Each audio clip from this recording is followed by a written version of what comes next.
Woo! Good morning, good afternoon, good evening. Welcome back to the Great Ace Attorney Chronicles.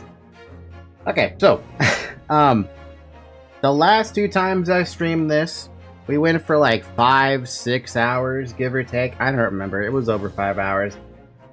Needless to say, 2 straight days of that killed my voice when I was trying to speak. So, in order to prevent that, we're only going to have a hard stop of like 3 to 4 hours, I'd say. Because I don't want to lose my voice again. Almost lose my voice again, because it was pretty freaking bad how like down it was, raspy it was pretty freaking bad, man. So yeah, we're only going to do 3 hours, 4 hours, and we're now starting case 3. And we're just going to jump right into it. Hi, Bomb, by the way. Let's go. Hey, Great Ace Attorney Chronicles, case 3. Well, episode 3. The Adventure of the Runaway Room, huh? Glancing over my records of the late last century, I am faced by the events of a certain bitter winter. A murder in a carriage. as it sped through dense London fog in the dead of night. Though the victim and the perpetrator were the only ones inside, there were multiple witnesses to the crime itself. However, none could have imagined at the time that such a seemingly obvious case as this would end in such a horrendous manner. Gee, what happened?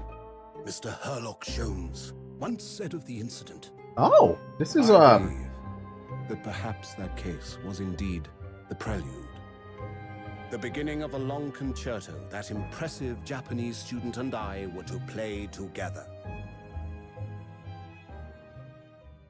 Wait, who is this? Oh man, it's even animated too. Wow. Amazing. Is this really just a railway station?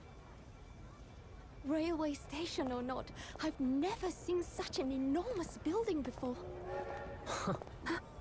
And look at all the steam locomotives. This country is incredible. You know, I've never been on a train before. Been on a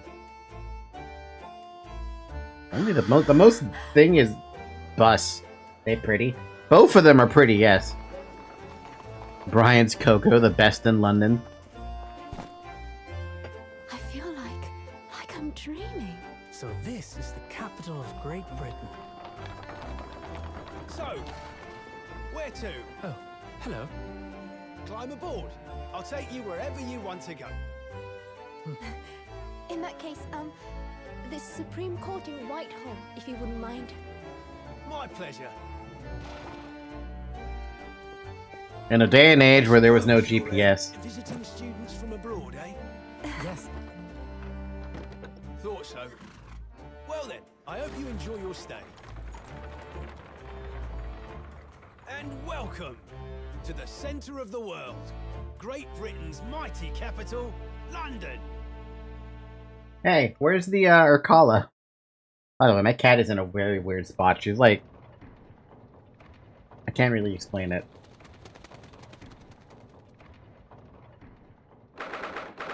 18th February, 9:21 a.m. British Supreme Court, Lord Chief Justice's office.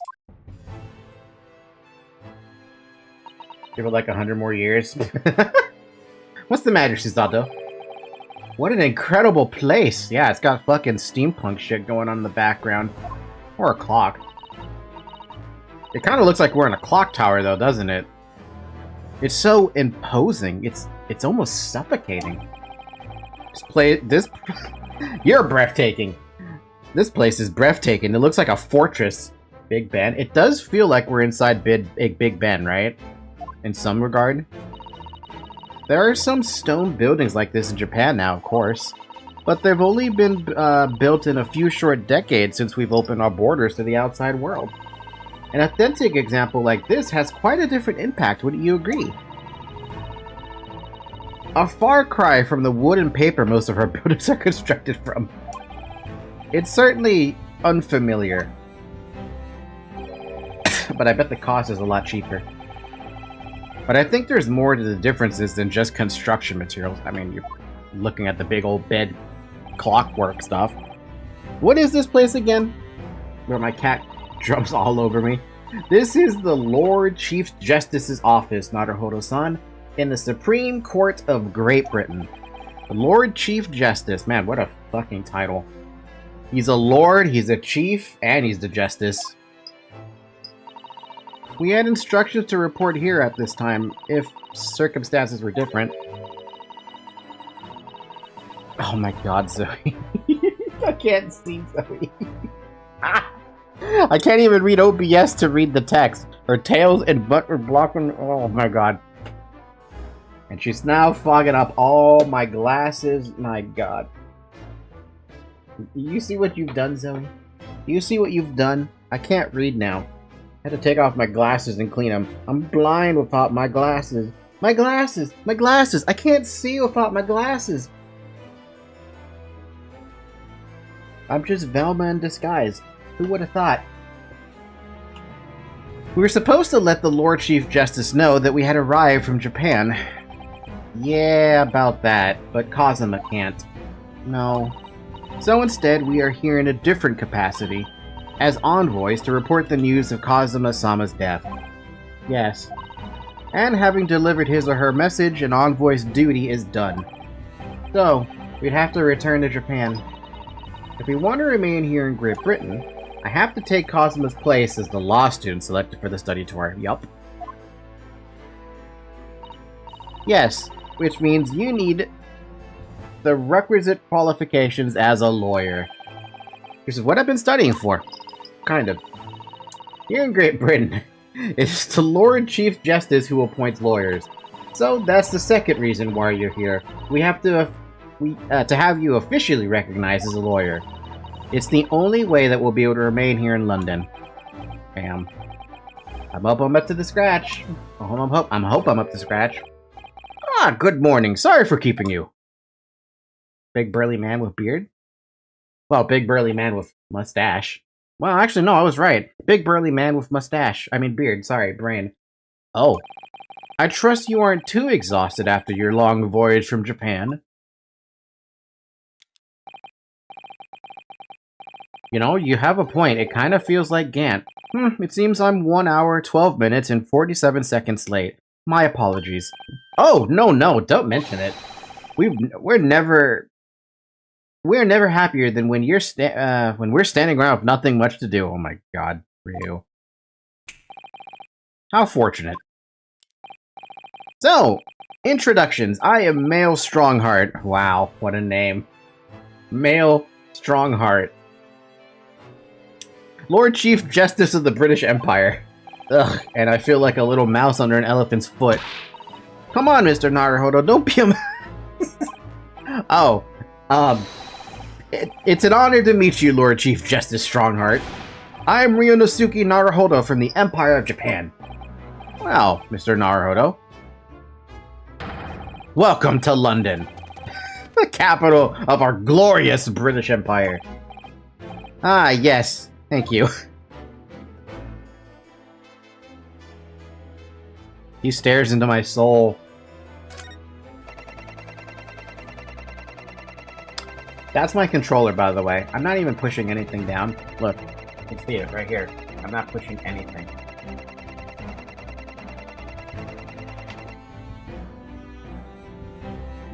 This controller is definitely busting up, for sure. So, what are your impressions of our capital so far? Present. Ah, shit, I forgot I could present stuff. How do you like London? Oh, help! I've been so nervous ever since I got here that I can't remember a single thing about the city. It's simply splendid. Isn't it, Mr. Naruhodo? Oh? We had a wonderful view of some of London's streets from the carriage on the way from the station. Everything is so impressive and grand. I must say, I'm almost lost for words. I'm glad to hear you like it. The city boasts tramways, piped water, and gas, even cables supplying electricity. We spearhead every revolutionary new technology in the world. Every visitor to London is astounded. Oh yes, astounded is the word. Thanks for saving me there, Susato-san. And everyone seems so jolly and full of vigor. Yes. There's much excitement about the upcoming Great Exhibition we'll be hosting here in London. Great Exhibition? Cultural and technological achievements from around the globe are to be exhibited here in our great city.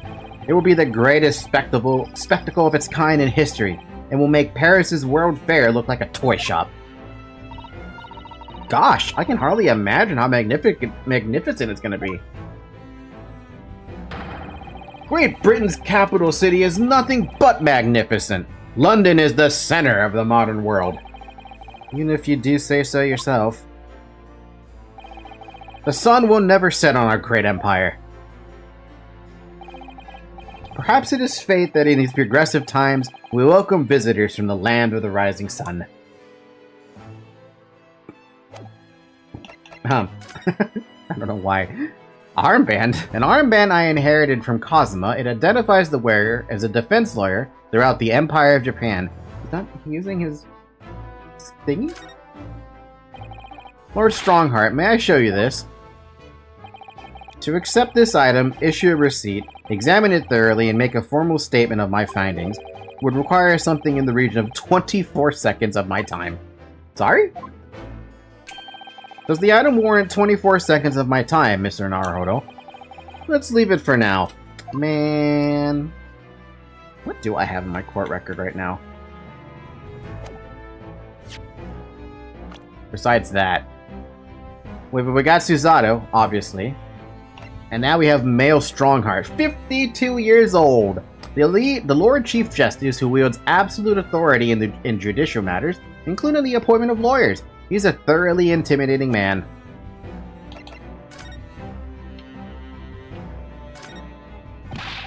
Look at these menacing metal giants facing each other across the room. I'm pretty sure there are people inside of them. Don't know where they might be. It could be. I doubt there's people in them now that I think about it. I believe they're suits of armor. Oh, right. I thought maybe they were like the lion dogs we have in Japan guarding shrine gates. No, not at all. In fact, in Europe, suits of armor like these are always possessed by evil spirits, you know? Huh? And they roam around in the middle of night. Huh? Really? Is there nothing you don't know, Miss Susato? This book tells me everything I need to know about everything. If you're ever unsure, just ask. Where did she get that incredible tome?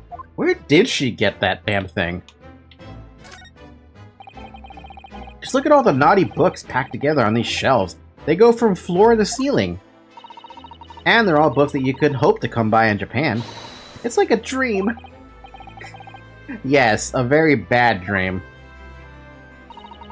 They're not all about British law either. There are books about the judicial systems of other Western nations. France, Germany, Spain, Holland. What about Russia? Why do you ask? I was wondering about asking the Lord Chief Justice how you say wardrobe in Russian. What do you think? Seems like a bad idea. I think perhaps it's a thought best abandoned. Thank you for controller for going up. Is this some kind of clock? Actually, I think we might be inside some sort of giant clock. But those gears are larger than anything you'd find in the steam locomotive even. It's eerie. You think clocks are in some sort of hobby of his? The Lord Chief Justice, I mean? Well, boys do enjoy fiddling around with machines, don't they? I'm not sure you could fiddle with cogs that size. And I'm certain we couldn't call him a boy. Boy. Still, it's amazing how little noise the cogs make, considering how large they are. As long as you have everything properly meshing together, gears like that will only make clicking noises. That's it, at best. There's actually something quite soothing about their precise rhythm. Exactly! You get it! You get it! Oh my god, this controller is gonna annoy me to no end. I mean, it has been. I should really just buy a new one at this point. This must be the Lord Chief's Justice desk. I believe it's made of marble. Looks more like an over-the-top tombstone that's toppled over to me. I think that's your fanciful imagination at work again, Mr. Naruhodo. It feels like everything that's normally made of wood and paper at home is made of bricks and stone here. I know. That's why this place feels so overbearing, I'm sure. He's not wrong.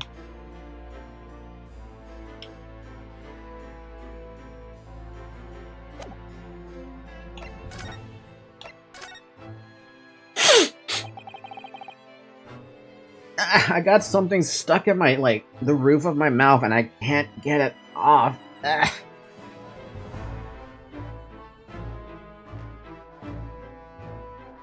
Lord Chief Justice, I think you were expecting a student of law for this study tour, weren't you? Absolutely. A Mr. Kazuma Asogi, if my memory serves. That's right. The British government has already been telegraphed a full report on the situation.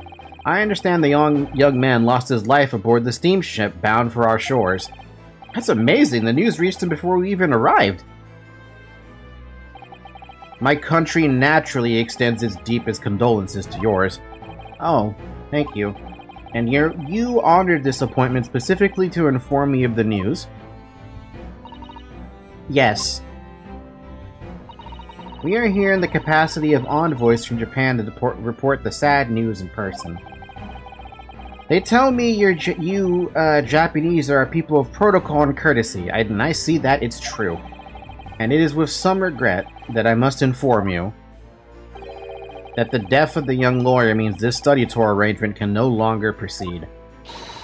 If you would just hear me out, Lord Strongheart. What do you have to say, madam? It's about the study tour. Mr. Naruhodo here would like to make a proposal. Oh, you're just gonna throw me into the bus? Would he now? Well, Mr. Naruhodo, this is it then. The moment of truth. Continuing the study tour. The thing is, Lord Strongheart, I was wondering if perhaps you would consider allowing the study tour to go ahead? Don't misunderstand me, Britain would ideally like to see the tour go ahead, but without a lawyer from your country, there's nothing to be done. Well, in that case, what if there was someone else? Another lawyer from Japan, I mean. Is there something I don't know? Only a single lawyer was invited to Great Britain from your country, and that was Mr. Osogi. At least that is what I've been led to understand. Well, the thing is, this really isn't going well at all. Just lay it out, man. I just can't seem to find the right words to say to this man. Mr. Naruhodo! I could ruin things here if I'm not careful. What am I gonna say?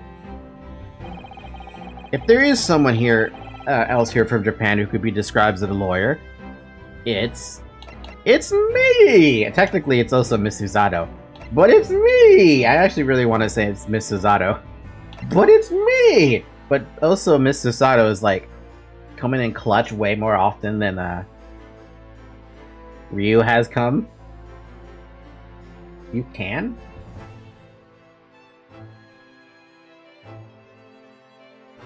Doing it. It can probably only be, yes, Miss Susato.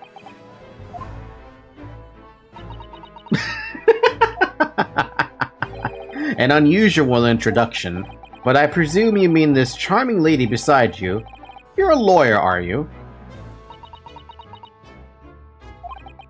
That look she's giving me. After all the days of hard work she put in to help me study, I can't let her down now. I think that's quite enough joking, don't you, Lord Strongheart? My real answer is, it's me. I could do it. Is that so? I mean, I don't actually have any qualifications as such, but no qualifications, you say, and yet you still claim to be a lawyer. She's gonna kill you? I hope so. I hope she kills me. Wouldn't it be amazing to be killed by Susato? Wink. That's not a wink. That's both eyes closed. Wink. I have acted as a lawyer in court before. Only once, as it happens. And I had Kazuma to help me, and I was the accused, but glossing over the details.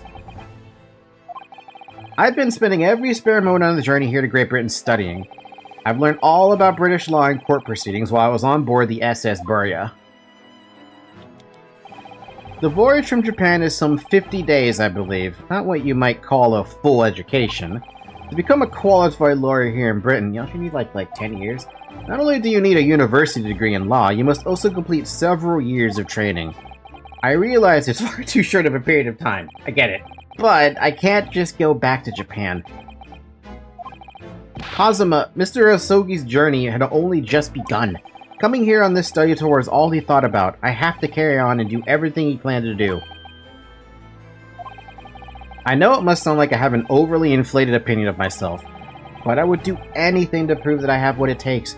Any test you care to set me. Just one chance. That's all I'm asking for. Please. 31 seconds. Sorry?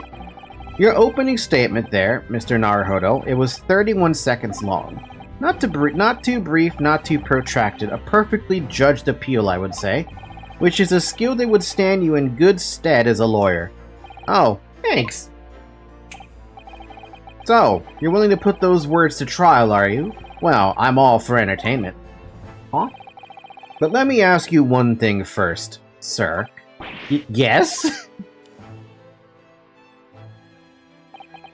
You say you intend to do everything Mr. Asogi planned to do. Are you firmly set on that path?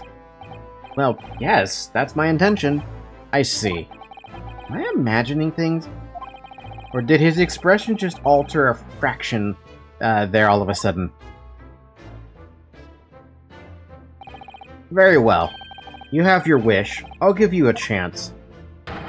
A test to become a specially certified lawyer. Whether you pass or fail is entirely down to you. Really? What is this test, though? Anything. I mean, I'm sure Ryu would do anything. So, what form would the test take exactly? Tell me, Mr. Naruhodo, what do you consider the role of a lawyer to be? Well, defending people, of course. Well said. So, let's have you defend someone. Huh? Your timing is perfect, in fact. There's an apt trial about to begin later today.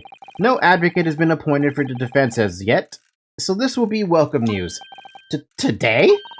Straight away?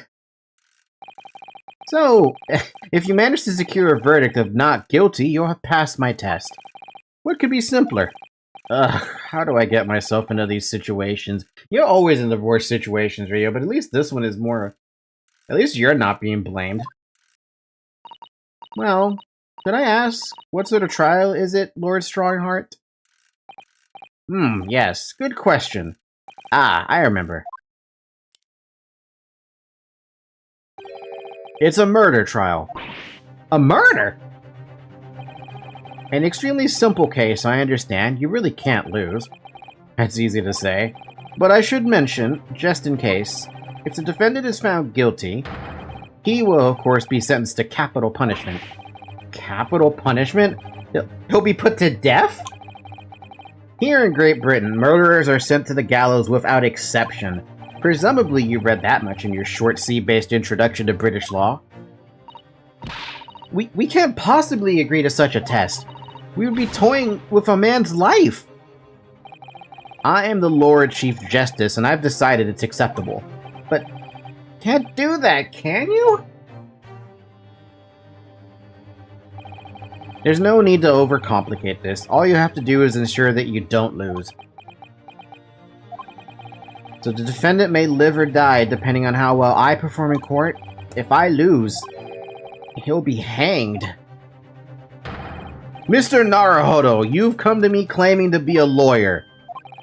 If you want me to take you seriously, you need to prove you're willing to do a lawyer's job. And you say you intend to see through the will of your compatriot, Mr. Asogi? I would like to understand just how far you're willing to go in order to make that happen. You are not evil, but you are very much stoic. He's testing my resolve. What's the matter? You've fallen silent.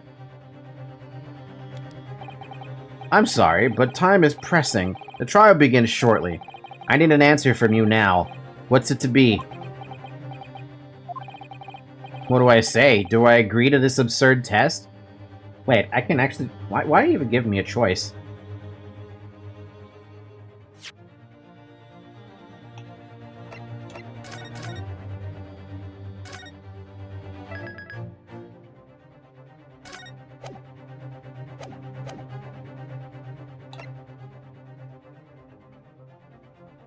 I imagine this will give you a game over. It'll probably be the fastest game over in case 3 ever. That or it stops me. Alright then. If I have to give you a decision now, my answer is... I can't do it! I can't get the words out! 15 seconds. Your decision making needs work if you want to be a lawyer. That was too slow. Huh? So, it's as I suspected, is it? Sorry? You have noble intentions, but lack the resolve to see them through. The test is cancelled. Thank you for stopping by. He looks me away. Go and acquire your ticket for passage over the east tomorrow. This conversation is over. Yes, Lord Strongheart. Thank you for your offering me a chance. Mr. Naruhodo. I'm sorry, Miss Susato, but what could I do? It's alright, I understand. You do? It's not an easy decision to choose whether to defend a man in these circumstances, but resolve has absolutely nothing to do with it. What are you trying to say, madam? I think what Miss Susato means is that no matter how badly I'd like to be recognized as a lawyer and stay here in Great Britain, to risk another man's life by treating his one and only chance at a trial so trivially would be utterly unforgivable, and I feel exactly the same way. I'm sure the defendant won't see this trial as a test, as some kind of experiment. A lawyer may fight for his clients in court day after day, but for each one of those clients, the particular day they stand in the dock may be the only chance they have to fight to prove their innocence. No, I was wrong. I'm not qualified to do that job yet. I'm sorry for wasting your precious time, Lord Chief Justice. Wait, Mr. Naruhodo. Oh, was there something else? It's approximately 20 minutes by carriage to the Old Bailey from here. If you leave immediately, you should still be there in time. But I just said that. I was quite serious in what I told you. The defendant in this case has literally no one to advocate for him. What? At this point, he can't hope to find someone to represent him. The trial will begin without a defense. And if that happens, there's only one possible outcome. He will receive the most severe sentence the judge can pass down. But that's awful! But that is the truth. Why did it have to be like this? Please don't expect an answer to every question. The cold, hard truth of the matter is that there is only one person now with a chance to save this man from a very miserable end. And that is you. I'm really his only hope? So, what do you say now, madam? Me? What do you mean, Lord Strongheart? You said it wasn't an easy decision to choose whether to defend a man in these circumstances, and I agree. But in my estimation, it is purely and simply a matter of resolve. Oh. Our time is up here. I have a meeting to attend. I must leave in 2 minutes and 16 seconds. My God, the accuracy. So, venture into our great city and enjoy yourselves.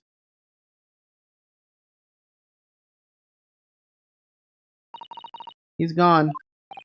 The Old Bailey. If we're going to do this, Mr. Naruhodo, we must leave at once.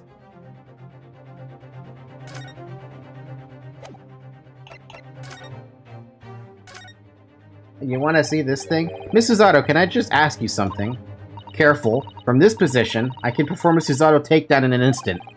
I know. Mr. Naruhodo, you heard Lord Strongheart. Trial starts imminently. If I need to throw you, I will. You know, you could just say, I think we should hurry to the courtroom. If you need to ask me anything, it better wait until we're at the Old Bailey. But what if I still want to talk to you?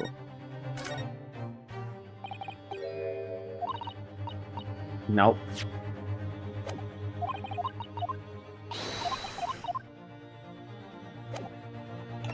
Alright, let's go then to the Old Bailey.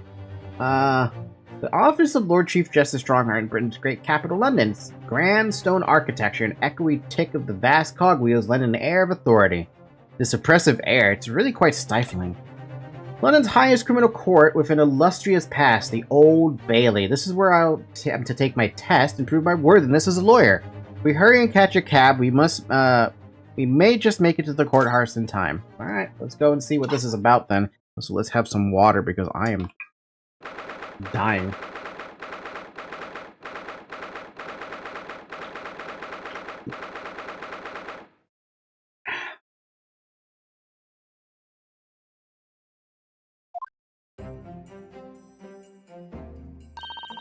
Oh, thank goodness, we're in time. There's still 15 minutes until the trial begins. I never knew a horse-drawn carriage could go so fast. Thought my teeth were gonna rattle loose. Did you hear what I said to the driver when we climbed aboard? Get us to our destination in 5 minutes, driver, and there's a guinea in it for you. It's one of my favorite lines from Herlock Sholmes stories, and it worked quite perfectly. I'm not sure why you're so pleased. I thought we were gonna die, and we had to pay gold for the privilege. Well, at least we arrived here before the trial started. Yes, I suppose there's that. Anyway, I don't understand it. The court clerk said the defendant should be here, but there's no sign of him at all.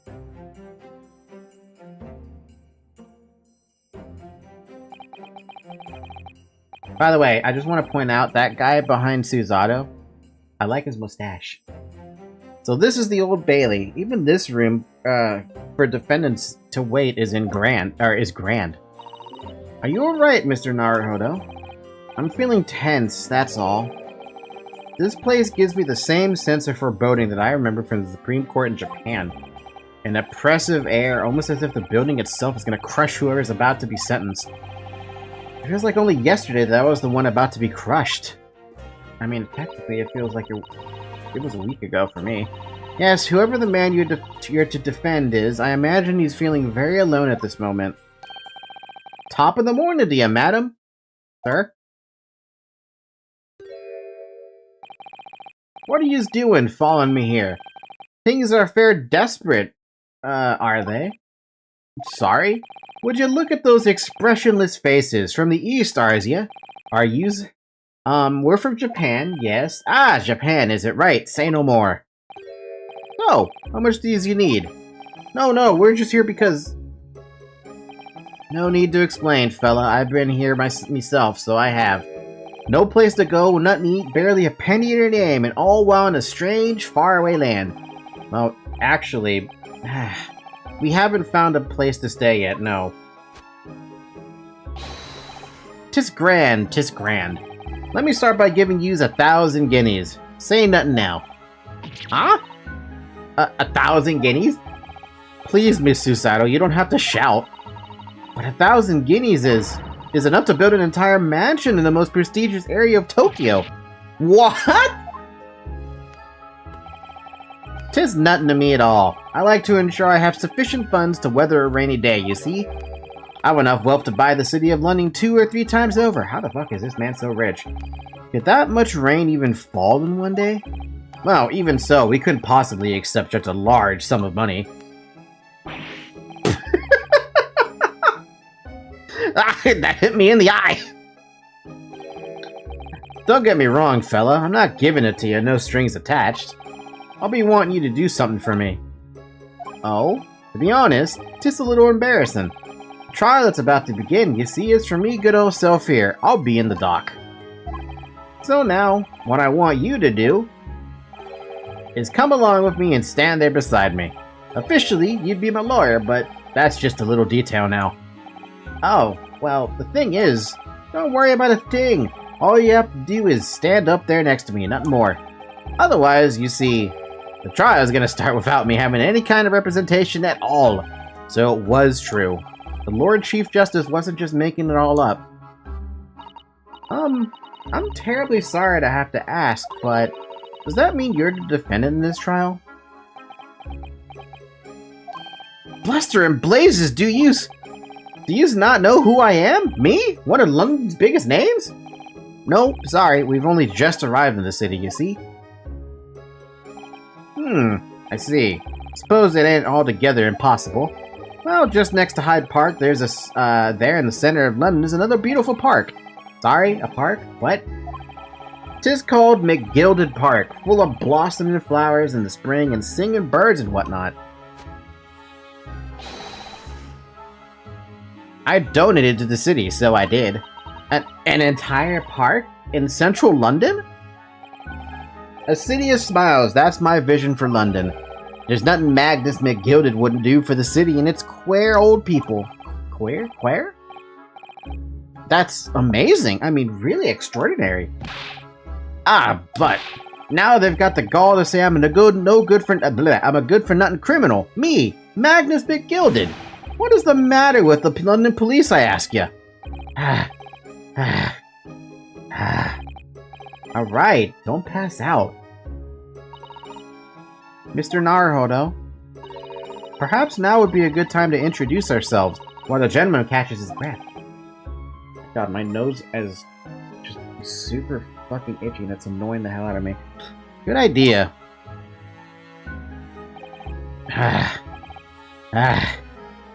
Mr. McGilded, the thing is, we're actually here in London to study British law.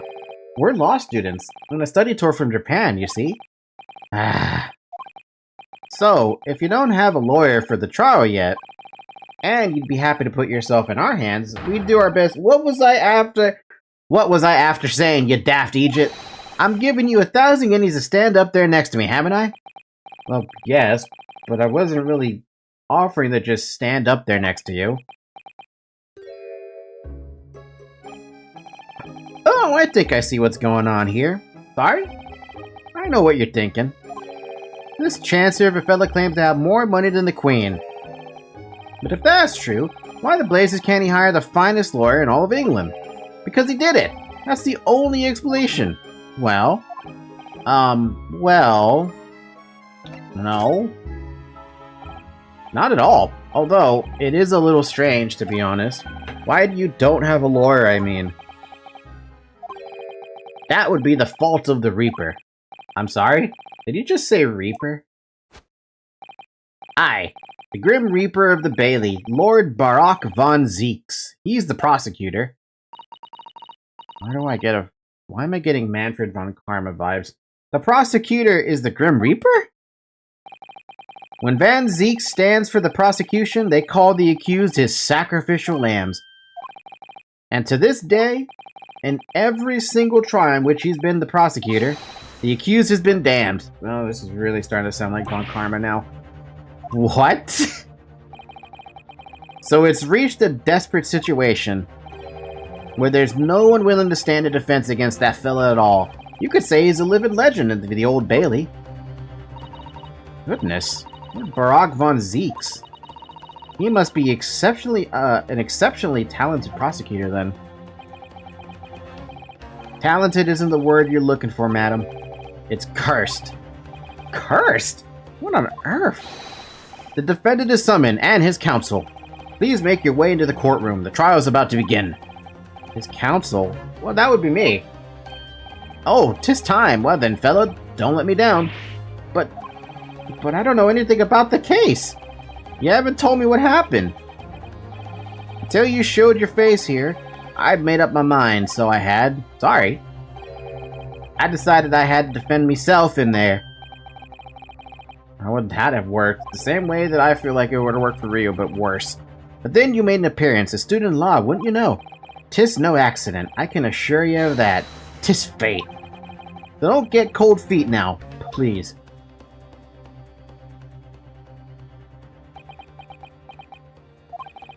I literally know nothing about the case, or about this man who stands accused.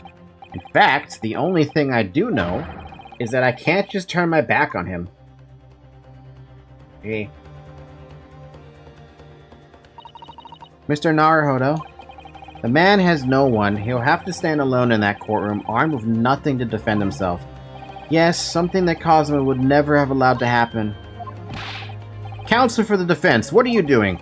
If you're late for the start of the trial, you will lose your right to stand. I'll be right there.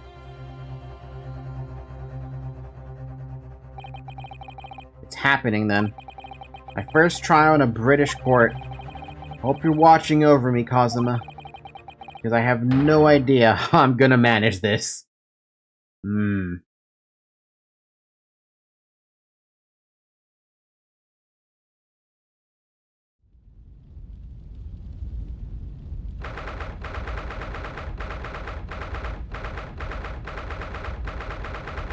Oh, this feels foreboding, doesn't it? I mean, I know it's just the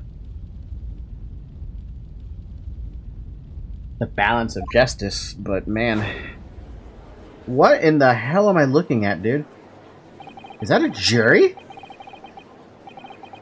This is the highest court in Great Britain, the Old Bailey. The centuries of history in this place is palpable, isn't it? It's so different to the Supreme Court in Japan. It feels both imposing and serene at the same time. The atmosphere almost makes words redundant. Whatever the country, determining a person's guilt or innocence is always a solemn affair. Solemn affair. May I say something, Mr. Naruhodo? Oh, yes. What? Your eyes look ready to pop out of your head again. I know, but I just can't help it. I can't believe this is Phoenix's,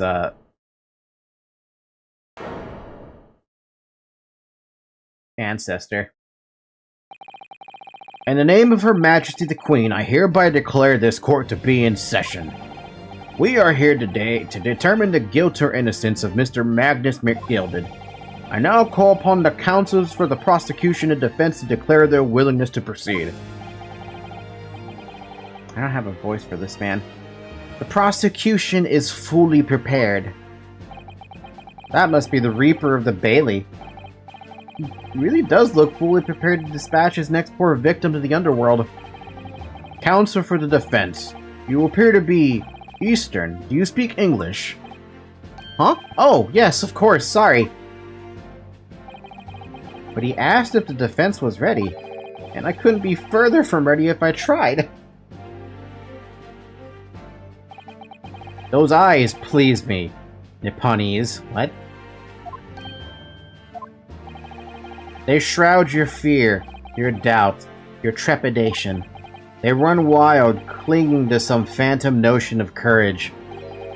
The quintessential look of a sacrificial lamb. Ugh. A cold shiver just ran down my spine all the way to the tips of my toes. Now, Mr. McGilded. Yes, my lord? You stand accused of murder, a capital offense. You could be sent to the gallows if found guilty. Are you quite sure you wish to entrust your defense to this foreigner? As I've always said, my lord, 'tis a grand thing to give young opportunities to the young. Even if the fella is a student from some little island off in the Far East. It is not the British way to ignore the dangers to yourself and give those less fortunate a fair chance. I'd like to think that acts of chivalry do the great British Empire proud. Listen to Mr. McGilded, what a fine gentleman London has in him. Did you hear that he donated £5,000 to the government the other day? Mother, please let me go play in the McGilded Park. Man, everyone likes the guy. It seems as though everyone in the public gallery is fairly behind Mr. McGilded. That's definitely welcome news, and he certainly has a way with words. Surprised he couldn't convince anyone to defend him. There's gotta be a reason why. I mean, I guess it's because of the Von Karma clone. Eloquently put, Mr. McGilded, and most laudable sentiments. Now, ladies and gentlemen of the jury, I'm sure I need hardly remind you that you 6 members of the public have been selected for your impartiality. Are you ready to proceed? Yes, my lord. If the task is to send rotters to the gallows where they belong, I'm more than ready. At the manor, his lordship always says we should dispose of rubbish promptly. Naturally, I agree. Damn. Ha! Any criminals here will soon be wishing they never set eyes on me.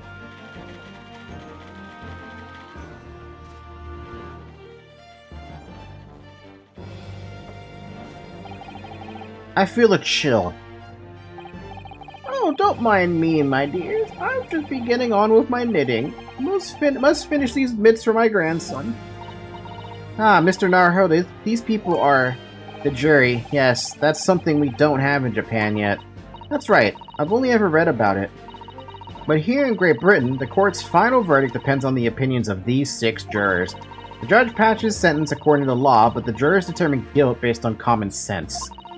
So the defendant is ultimately judged from 2 completely different points of view. But how exactly do the jurors give their verdict? That I don't know, but I'm sure it will become clear as the trial progresses. Yes.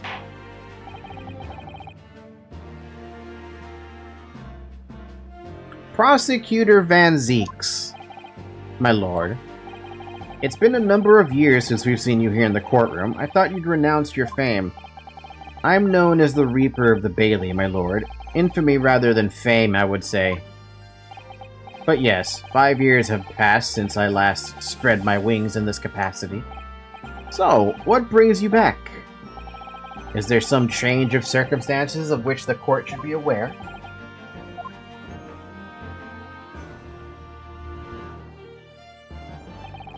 I leave that to your imagination, my lord. So the Reaper's been out of action for 5 years. Why did he have to choose today of all days to make a comeback? Don't lose heart, Mr. Naruhodo.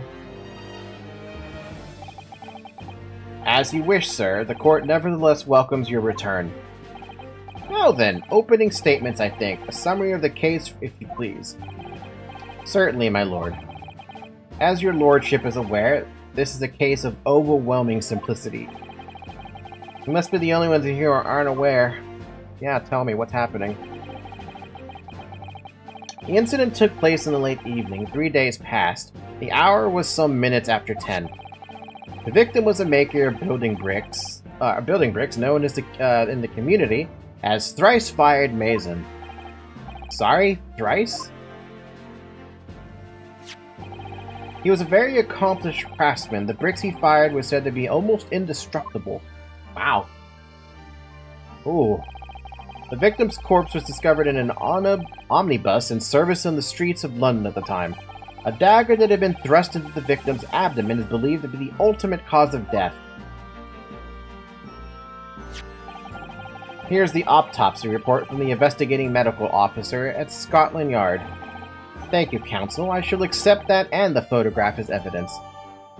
Report prepared by the Scotland Yard coroner gives the cause of death as internal hemorrhaging as a result of a single stab wound in the abdomen. A photograph of the victim taken on the omnibus. The knife in his abdomen is clearly visible, but his face is partly obscured from the view by an old crooked hat. And one further item of evidence. The prosecution wishes to submit these as well. And these are... Good lord! Is that blood, counsel? Yes, my lord. Seized by a policeman who arrived at the scene. These gore-soaked gloves were taken from the hands of the accused when he was arrested. What? Mr. McGilded's gloves had blood on them? Here's the thing. Anyone could have switched the gloves. Yes, I would accept these as evidence as well. On the gloves of the defendant was wearing at the time of the incident. There's a bloodstain on the right glove. How did I get into this? I'm backed into a corner before I've even started. Continuing. According to the driver of the omnibus, there were only 2 passengers traveling inside his vehicle at the time. Only 2? Obviously, one of the passengers was deceased brickmaker Mr. Mason. The other was the accused, Magnus McGilded. Well, rather damning circumstances to say the least. Defendant, what say you? Well, of course, I have no recollection of such a thing. Mr. McGilded! To be sure, I rode the omnibus that evening, but whenever I'm in a carriage, I'm taken with a fierce tiredness and I always succumb to it. Are you claiming to have been asleep? 'Tis the motion of the carriage, my lord. Luton, so it is, and when I opened my eyes again, 'twas a desperate sight before me, the body of a man I had never laid eyes on before in me life. Now I ask you, what good-hearted soul wouldn't rush to help a fellow bleeding from his stomach? Oh, the reasonable person argument. I wasn't about to start worrying about me gloves now, was I? I reached out to give the man a hand. So the blood got into the glove then after the man had been killed. Unfortunately, that statement of the driver's is only the beginning. What? That's not all of it? It's never all of it. There were multiple witnesses to the precise moment at which the brick maker was fatally stabbed. Man, that lady is typing fucking quick, yo. Order! Order! Order! The hell is Olodar? When the killing took place, only the victim and the accused were inside the carriage, and there were witnesses to the crime. This is not just a case of compelling evidence. It's the nail in the coffin for the accused. Thank you, counsel. The circumstances of the crime have been made quite clear. I think we will hear testimony from these witnesses first of all. Your wish is my command. Bailiff, bring the witness in at once. Witnesses at once. Yeah, it's not just one witness, right? 1, 2, 3 fucking witnesses. Witnesses, your names and occupations. No, seriously, this guy really does feel like Von Karma. He's even got the same, like, idol pose right there with his arms crossed. The only difference is you can't tell if he's squeezing his coat arm. My name is, well, everyone calls me Beppo. I drive an omnibus to the East End. Bruce Fairplay. I'm a banker in the city. My name's First. Lady First. I, make hats for the gents. Lady First.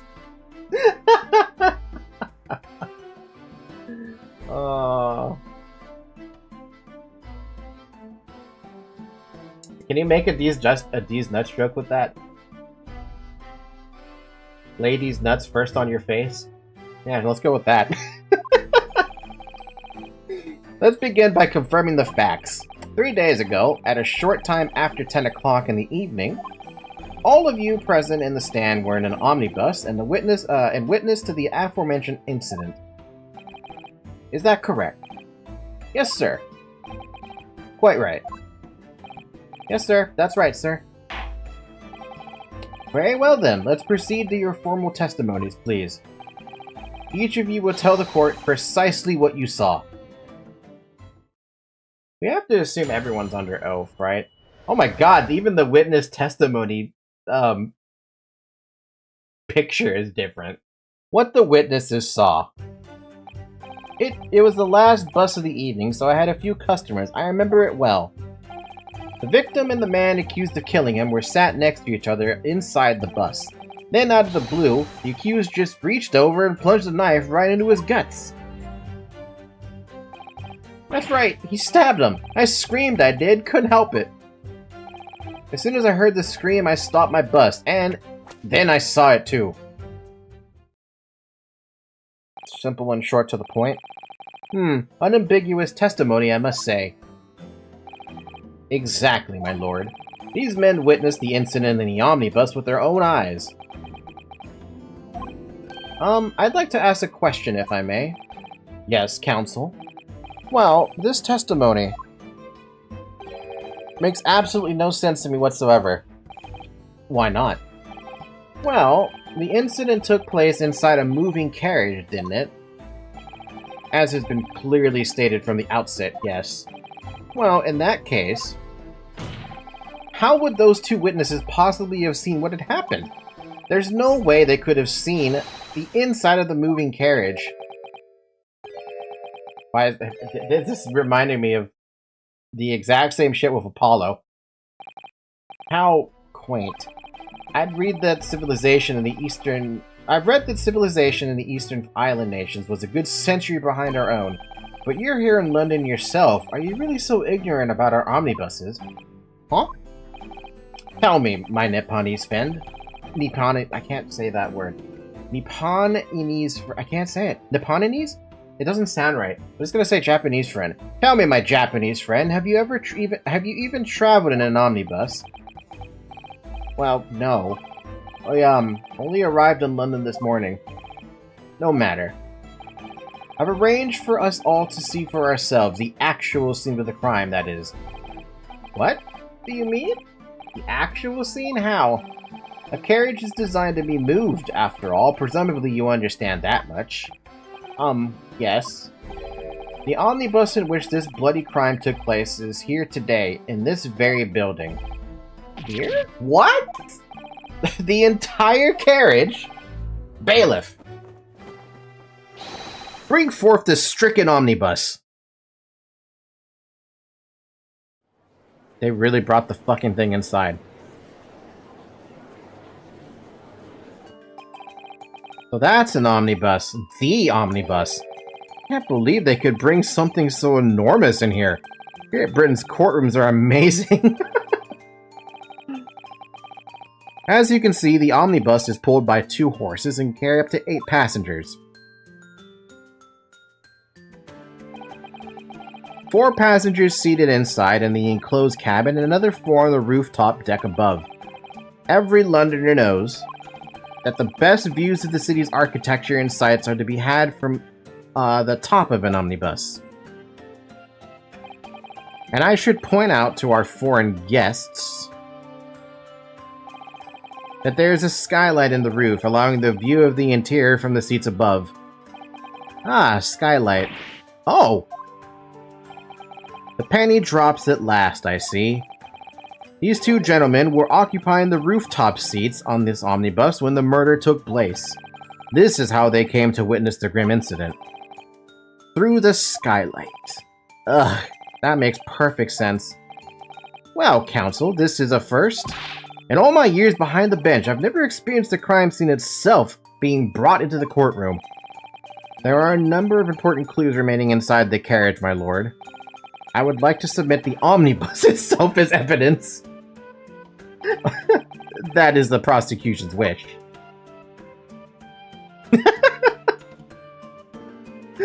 That's ridiculous. Very well, I see no reason why not. This omnibus is hereby formally accepted as evidence. That is by far the most ridiculous thing I think I've ever seen in evidence. The 8-seater omnibus that was the scene of the crime. There are passengers both inside the carriage and on the roof deck that night. I can't believe it! The entire crime scene entered as evidence? Yes, Great Britain is simply extraordinary. Real quick, I want to take a look at this. The name of the victim is Thrice-Fired Mason, age 54, occupation brickmaker. Time and cause of death, 15th of February between 10 p.m. to 11 p.m. Stabbed once in the abdomen with a knife whilst journeying in an omnibus. Died due to internal hemorrhaging resulting from the trauma. Fair enough. I don't know what I'm ever going to use this magnifying glass for, but it's nice to know it exists. Wait a minute, what was that? You noticed that? I just noticed that while I was backing out. There's a missing button. And I can't make my controller... There it is, see? It's missing a button. Where'd the button go? I was gonna ask myself, what's the fucking point of the magnifying glass? And then, like, scroll over that.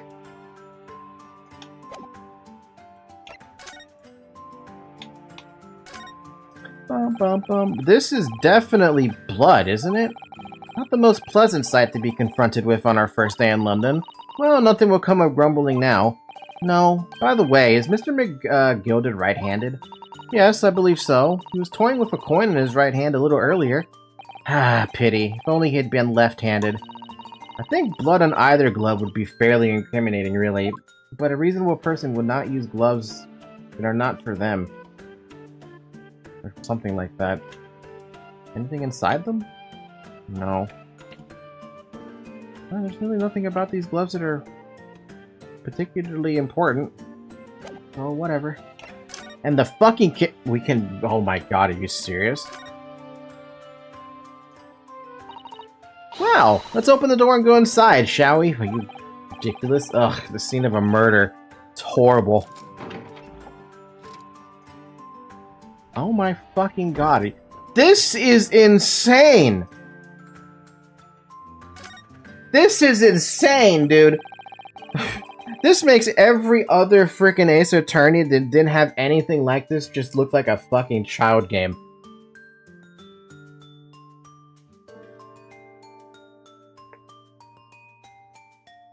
Oh yeah? Oh yeah, you just casually forgot about this. Ah, that's a poster for the great exhibition that's due to start 6 months from now. There's a lot of focus being drawn to the Crystal Tower, the centerpiece of the whole exposition. Oh, the Crystal Tower. It's under construction already, I believe. People all over London must be fizzing with excitement at the prospect of such a grand event. Not really the Paris Tower. Alright, this. That's blood that's soaked into the seat. The victim's, obviously. Yes, and that seat would be clearly visible from the roof deck. Would you really stab somebody in full view of the other passengers like that, I wonder? Well, it was after dark, and there was a lamp on in here, so perhaps the culprit couldn't see anything outside through the skylight. Whichever way you look at it, it doesn't seem like it was a planned attack. Ah, there's a poster for the Grand Exhibition. We just read that. It's quite a large skylight, isn't it? Yes, quite large enough to afford a good view into the cabin from the roof deck. And there doesn't appear to be a handle or catch of any description, though I suppose it can't be opened from the inside the cabin at least. No. But that doesn't really help, because now whomever was in here is getting blamed real freaking hard right now. Hmm? This seat has a handle, it seems. Oh, everything is still in here, too. This looks like all sorts of equipment that might be needed to keep the omnibus running. Feeding tubs, tools to repair wheels, blankets, horseshoeing tools. So it's a storage compartment for the coachman to keep his things, it seems. There doesn't seem to be any space in here for passengers to stow their luggage, that's for sure. Well, I don't imagine it would be very convenient for that purpose anyway.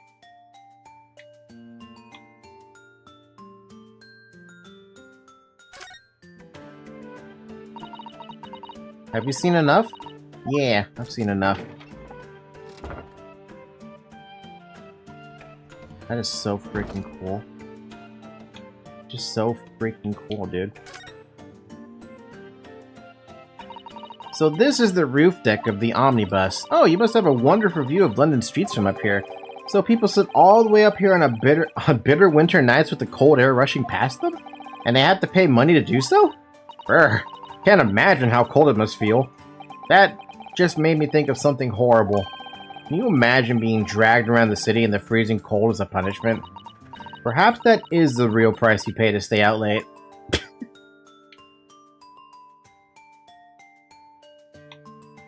Bum, bum, bum, bum, bum, bum, bum, bum, bum.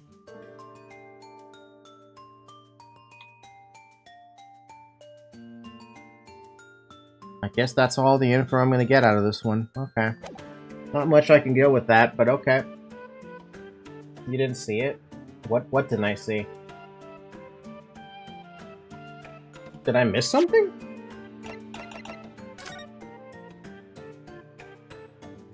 Look again?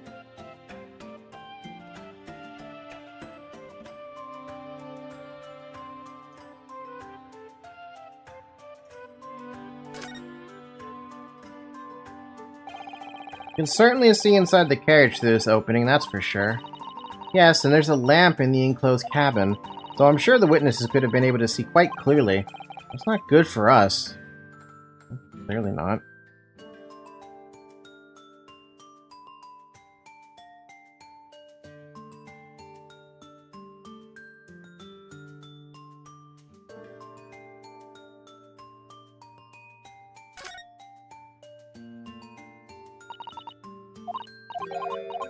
Look at the signs.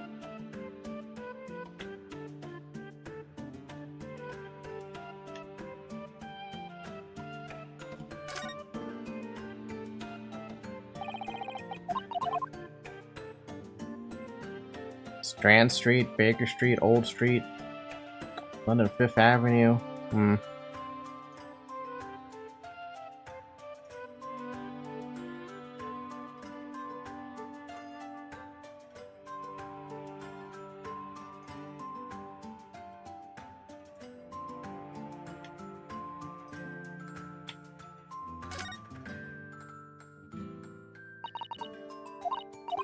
I don't know what I'm looking for. Whoa!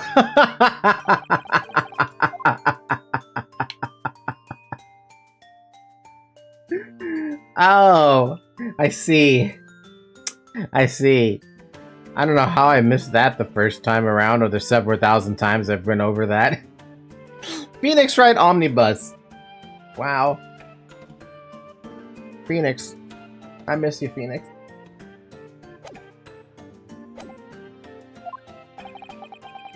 I could help myself a lot by giving that omnibus a thorough examination, seeing as it's here. Well, I already did. Let us continue with proceedings then. Your cross-examination, counsel.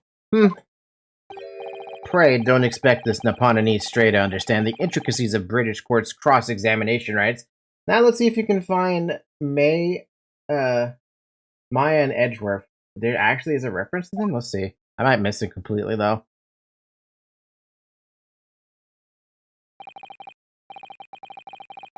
Alright, my first cross-examination in a British court. Focus, Ryunosuke. Focus! Cross-examination. Man, that is such a cool little, like, versus thing. Hold it! Oh, he's using Hold It now. Yes, I think it was sometime after 10, wasn't it? Oh, yes, sir. That's right, sir. Freezing cold, in fact. And you had 4 passengers on board at the time, is that correct? Yes, that's right. Sir, not all traveling in the same parts of the bus, of course, though, no. And there were no other passengers when the incident took place. No one alighted, for example. You're quite right with that, sir. No other passengers like that. No, none. So nobody fled the scene of the crime, then. I have to say, the boss insists on it running, he does, every evening, the last bus of the day. But I do wonder sometimes if it's altogether worthwhile, yes. Sorry to say. What do you mean by that? Well, with what it being so cold and everything, and only making 20 pence at the run, you see... Yes, I spend that much on the pub on the way home, just trying to warm up again. And that does not sound worth it even in the slightest. The victim and the man accused. Hold it! And you saw them through the skylight and the roof of the carriage? That's right. When you sit up on the top deck, the window's right there at your feet.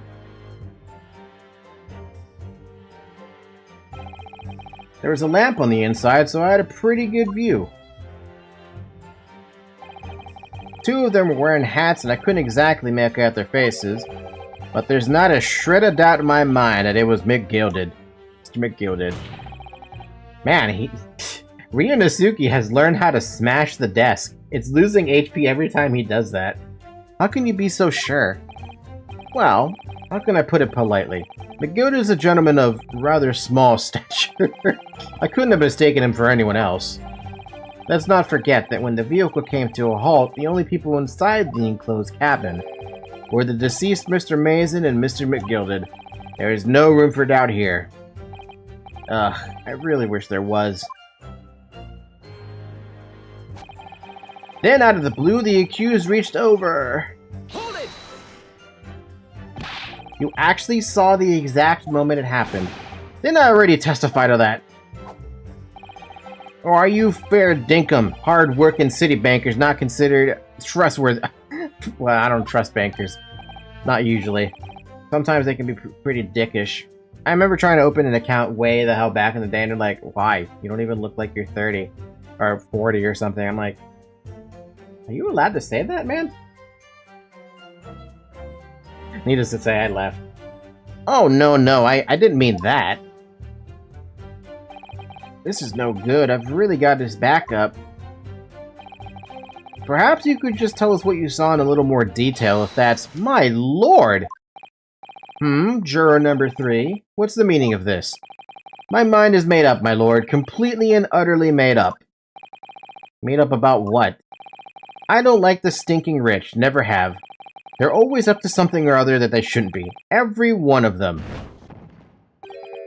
And that little leprechaun of a man is no exception. Well, he can't fool me. Aww? There's no point in wasting time listening to any more of this. That's my opinion on the matter anyway. That is precisely what I was about to say. As the foreman of the jury, it's my duty to set a good example to my fellow jurors. What in the world was happening? What the? What is happening here? Let me see. Ah, yes, it seems that that's how the members of the jury give their verdicts. With fire? Apparently, yes. White for innocent and black for guilty. As the 6 members of the jury make up their minds about the case, one by one they each cast a ball of fire into the great scales of justice. And as we saw a moment ago, if those enormous scales fall completely to the black side, does that mean... Let's do our best to make sure that doesn't happen. Bruh. Now I'm even more worried than I was before. Very well. The court acknowledges the change in the jury's stance. Counsel for the defense, please continue with your cross-examination. Yeah, they're voting guilty. This is a nightmare.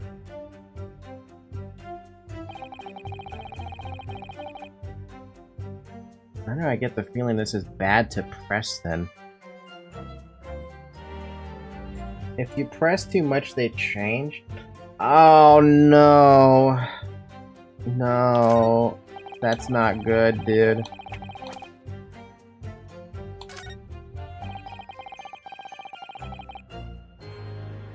I forgot to tell you. I'm pretty sure the game unintentionally didn't tell me. Until that moment. I mean, the best thing I can do is press, though. That's the problem. The anti-press mechanic. He stabbed him, you say, and you were sitting up on the roof deck, were you? Yes, that's right, sir. I was on the roof seats. I remember seeing the little gent sitting next to the fellow that was stabbed. I've been thinking about a new hat design, you see, so I was just gazing absent-mindedly around. But then I happened to look down through the skylight. It was sticking right out from its belly, that huge, great knife. A grim sight indeed. That didn't help me at all.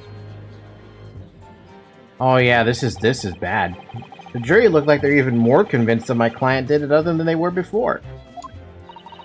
That appears to have made everyone even more dubious than Mr. Gilded is telling the truth. If only we had some evidence to counter their suspicions. Mr. First. Oh, yes. Yes, sir? Is this the knife you saw? Oh, good grief. Yes, that's it. That's the very one, sir. Is that? Yes, counsel, this is the blade that was driven into the victim's belly like a stake through the heart. That is a blade of considerable size, counsel.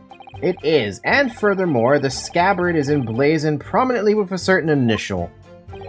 The letter M, which seems oddly familiar. Ugh, please, no. M for Magnus, perhaps? Or McGilded, possibly? Take your pick. It seems this particular big name in London made a magnificent mistake. Okay, never mind. Rio doesn't have anything with that horrible... I can't even make that sound that he made on the desk. But there are M's everywhere. Like, yes. Like in Mason. Objection! Oh. This blade is far too extravagant for a poor brickmaker to have owned. No, this weapon of murder almost certainly belongs to the accused. Hi, Zoe. Not conclusive, but certainly compelling, counsel. A large-ish knife that was found lodged in the victim's abdomen. Its quality and fancy ornamentation suggest it might be quite valuable, but it might not be, lethal. It might just be ceremonial or, like, fake. Not fake, but, you know, like, it's meant to be displayed, not used. My lord, if you'll forgive the interruption. Juror number 2, go on. Mr. McGilded is a pillar of society and a gentleman, and a gentleman's word should be sacrosanct. I don't know what that word means. However, those of us in service know we must accept hard truths. Wait, what are you about to do? Dispose of the rubbish. I am getting fucked up right now. No. I don't wish to cause offense, but I do like to eradicate all traces of filth and grime.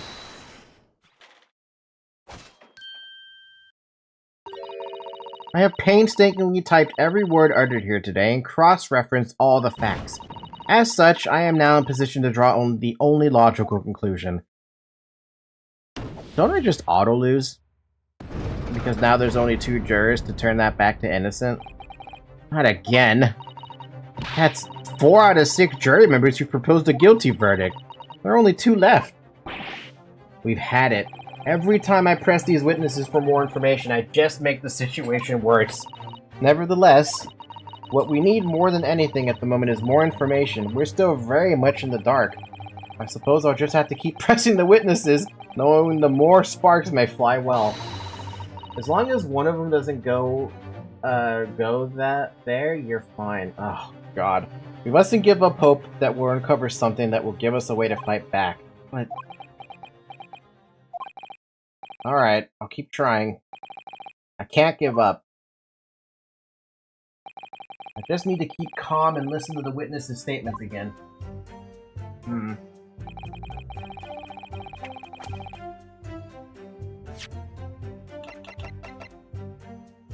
The largest knife. That part is the sheath, isn't it? Are you alright, Mr. Naruhodo? Oh, sorry, yes, I just don't really like blades. Oh, those don't seem like the words of a man with a large katana slung from his waist. That's not a blade, that's Kazuma's soul. That's a way to put it. Anyways, there's no sense in delaying it. Let's see what the blade looks like. Crimson.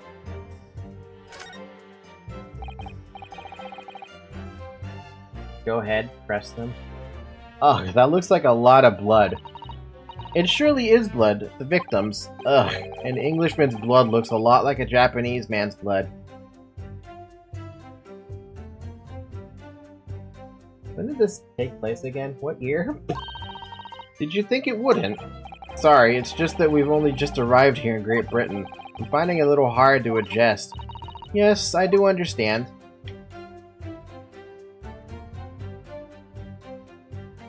Fucking M. Fucking fancy M. Hey, I'll be right back. My mom needs help. I know because I just got a missed call from her, but my phone did not ring. So we're gonna do a quick be right back.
I hate stairs. Oh, I hate stairs. I hate stairs.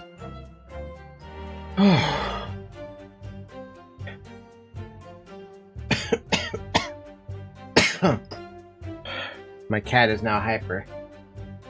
And I'm like, Zoe, I don't have the energy to keep up with you. I barely have the energy to keep up with you, and I have energy.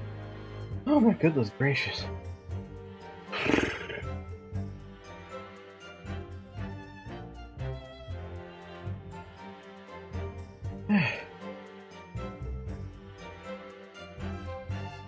Give me a second here.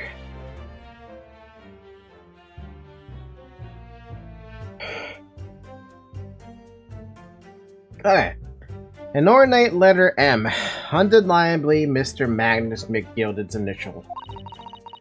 And it's beautifully gilded too. It must be very valuable, I should think. Oh man, I'm not back yet. Whew.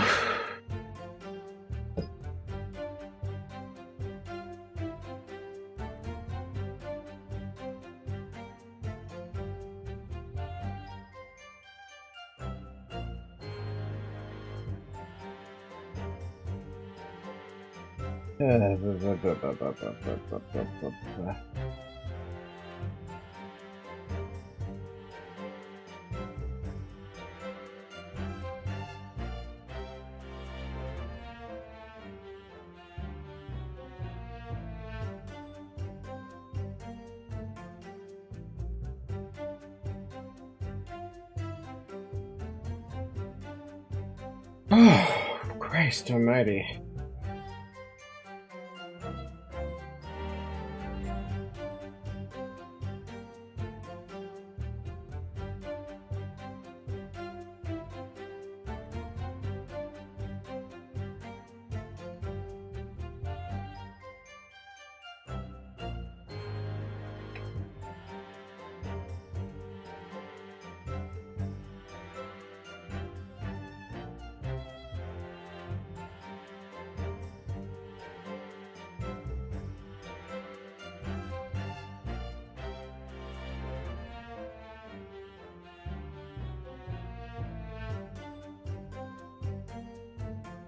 Okay.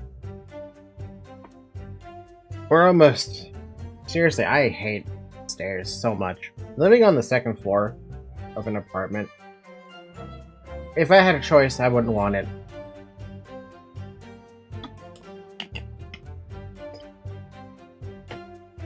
It's nice, but... just never a fan of stairs. It actually reminds me. My now deceased grandparents, who lived in New York, they lived on the 4th floor of their apartment complex.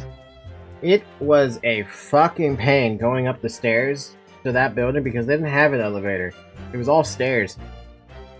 And we're talking like 15 steps per floor just to get up a floor.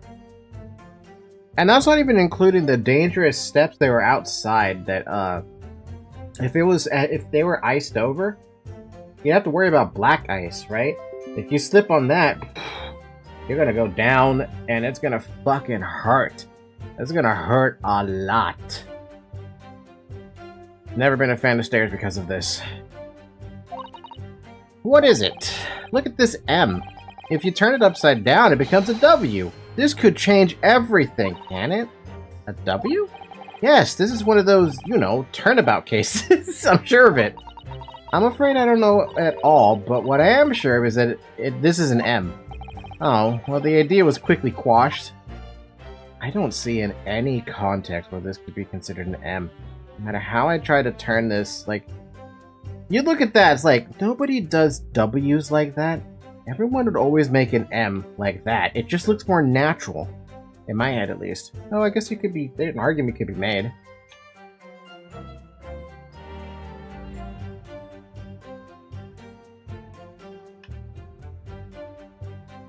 I guess there's nothing else I can glean from this.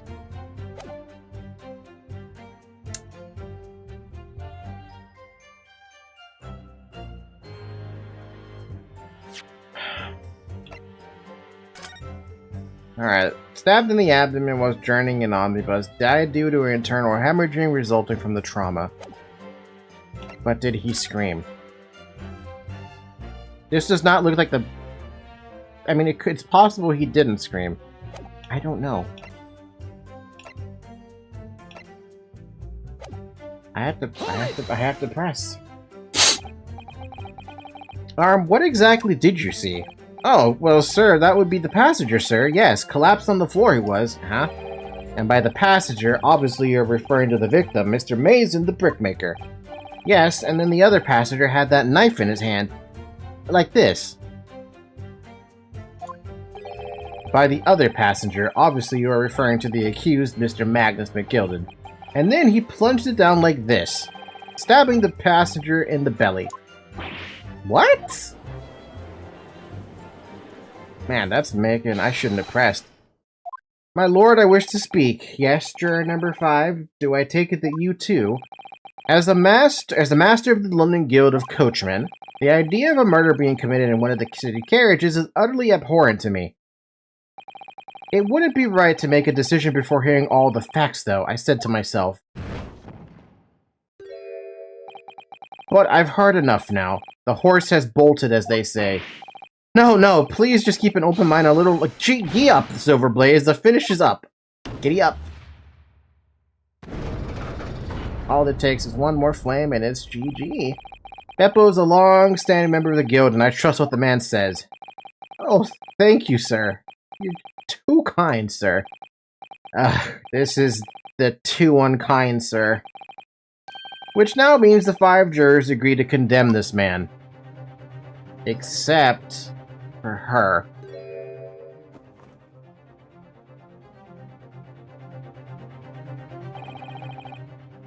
Man, it really does feel like Von Karma and Edgeworth combined. But obviously Edgeworth is just Von Karma. Personified in some sense. Madam Juror number 6. Yes, dear? What can I do for you? You have heard the testimonies of the witnesses in the stand. Oh yes, I certainly have. Still got my hearing, you know. Then pray tell, why are you yet to pronounce your leaning? Well, dear, the thing is, I'm a creature of habit, me. I always go to the park at around this time of day, and sit on a nice bench and get on with my knitting. There's a lovely little park just near where I live. McGilded Park, it's called. The gentleman donated to the city, you know, to put a smile on Londoners' faces, he said. I can't imagine such a fine young gentleman would have it in him to take another man's life. He is always doing wonderful things for the city. That's right, a man like that wouldn't stab someone, surely. Mother, may we go to McGilded Public Library later and borrow some more books? Fucking McGilded Library? How many Londoners live with their heads in the clouds? Do you people not know what kind of a man Magnus McGilded really is? What kind of a man is he? The philanthropist, Magnus McGilded, has enough wealth to purchase the entire city he claims to value so highly. But where did all that wealth come from? Your client is a Shylock, sir, and one with the very darkest of souls. What? Stone the crows! McGilded lends money at extortionate rates of interest, so his victims have no hope of repaying him. When they default, he takes possession of everything they own. He is a vulture that preys on the weak. I've never heard any mention of that before. I didn't either. Until today. Your faculties haven't deserted you, I'm sure, madam. So has this thought not crossed your mind? Would a man wealthy enough to buy London in its entirety not have a carriage of his own? What possible reason could this man have had to make use of a public omnibus service? You're not saying that the victim, a poor brickmaker, had next to nothing to his name save considerable financial liability. It will come as no surprise that his creditor was the accused, Magnus McGilded. But let it also be known that the very day Mr. Mason was killed was the final repayment date for his debts. Good gracious! The brickmaker was destitute. He had lost his house, he had not a shilling with which to repay his debts. And in the end, this pitiful soul had the very last thing he owned taken from him, his life. by the merciless philanthropist pretender, Magnus Begilded. I don't believe it. If I might add something briefly, Miss Susato? You claim that the victim had been lent money by Mr. McGilded, but where is the evidence to support your claim?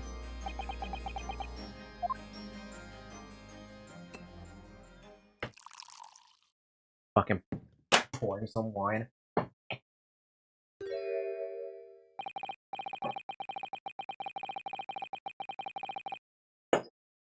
Pray forgive the discourtesy of filling my hallowed chalice in a court of law. Aha! There it is! Lord Van Zeek's hallowed chalice. Hallowed chalice? How can this be considered acceptable? But I find myself in unexpectedly good humor. I had heard ladies from the Far East could show great courage, but I didn't expect to experience it myself. As judicial assistant to the defense, I am simply doing my job. What a pity that your display of courage is in vain. This is the debtor's ledger, which entails all monies loaned by the accused. You will find the victim's name clearly recorded on the inside. Oh, well, that's a fucking death sentence. Allow me to present this ledger as evidence. Of course there's something about it too. Well, we're gonna take a look at that. And pray forgive the discourtesy of raising my chalice and a toast to the enigmatic East at the same time. A marvelous toast, Counsel. I would gladly accept this new evidence. A catalog of people who had borrowed money from the defendant at a high rate of interest. It includes a victim who owed 20 guineas. That looks extremely expensive. Ah, yes, 20 guineas. The victim owed a considerable sum. This portfolio must contain all sorts of secrets of London's gentry. Oh dear, do you really think we ought to look inside? Well, it's not as though we know any of London's gentry personally, is it? Apart from our great detective friend, perhaps? Actually, I wonder. I assure you we will not find Mr. Sholm's name inside. Well, let's see what we can find.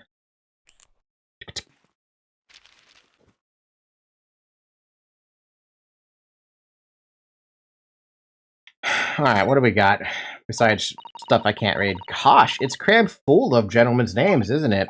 Well, I suppose they're probably not all gentlemen at all, are they? After all, not everyone in this country is well off. Ah, goodness. What is it? Look at this! Do you see the name here? Bruce Fairplay. Should that mean something to me? It does sound strangely familiar, actually. Bruce Fairplay, the witness testifying at this very moment. Oh, yes, of course, the banker. Why is his name in here? Ah, he borrowed 20 guineas, did he? And look, the repayment date is fast approaching. It's possible that this is just a coincidence, of course, but this could be very useful information. You know how... if you're ever asked to be on jury duty, they ask you a question. They ask you if you have any ties to the case. It could be any tie to the case, right? If you have any ties to the case, you would not be qualified to be a juror for that case, that specific case. There is a clashing something here. This also applies to witnesses. Among the defendant's list of debtors is Bruce Fairplay, who would have been due to repay his loan imminently. That's pretty damning evidence right there for him. And the accused made quite certain he had ample recompense. Well, it would seem I've had the wool pulled over my eyes. Regrettably, madam, that is the modus operandi of the accused. And it's such a pretty little part, too. What a scoundrel. Still, maybe it's all for the best. Wait a minute. Let's think about this a little more before. I don't stand for nonsense, and it's over.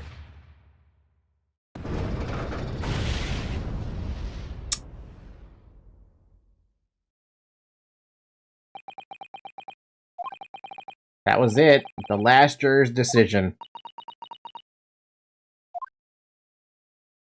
Anything else you want to tell me, Susato? According to this encyclopedia of British law, when all members of the jury have concluded that the defendant is guilty, court proceedings are suspended, and the presiding judge will deliver the final verdict and sentence. That's what it says here. The final verdict. It's over then. Oh! There's a footnote, though. A footnote? However, the defense... All 6 members of the jury are now in agreement in this case.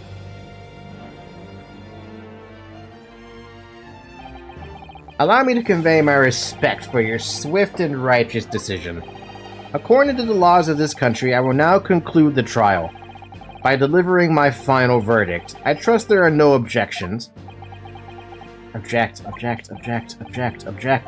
motherfucker. Miss Susato, just tell me one thing. Oh, yes? You were in the middle of saying something before. The footnote in your encyclopedia of British law. However, the defense... What did it say next? Oh yes, of course. One moment. When all members of the jury have concluded the defendant is guilty, court proceedings are suspended, and the presiding judge will deliver the final verdict and sentence. Then the footnote says, however, the defense has the right to demand a summation examination of the jurors at this point. I beg your pardon. That's not something you just pull right out of the fucking left field.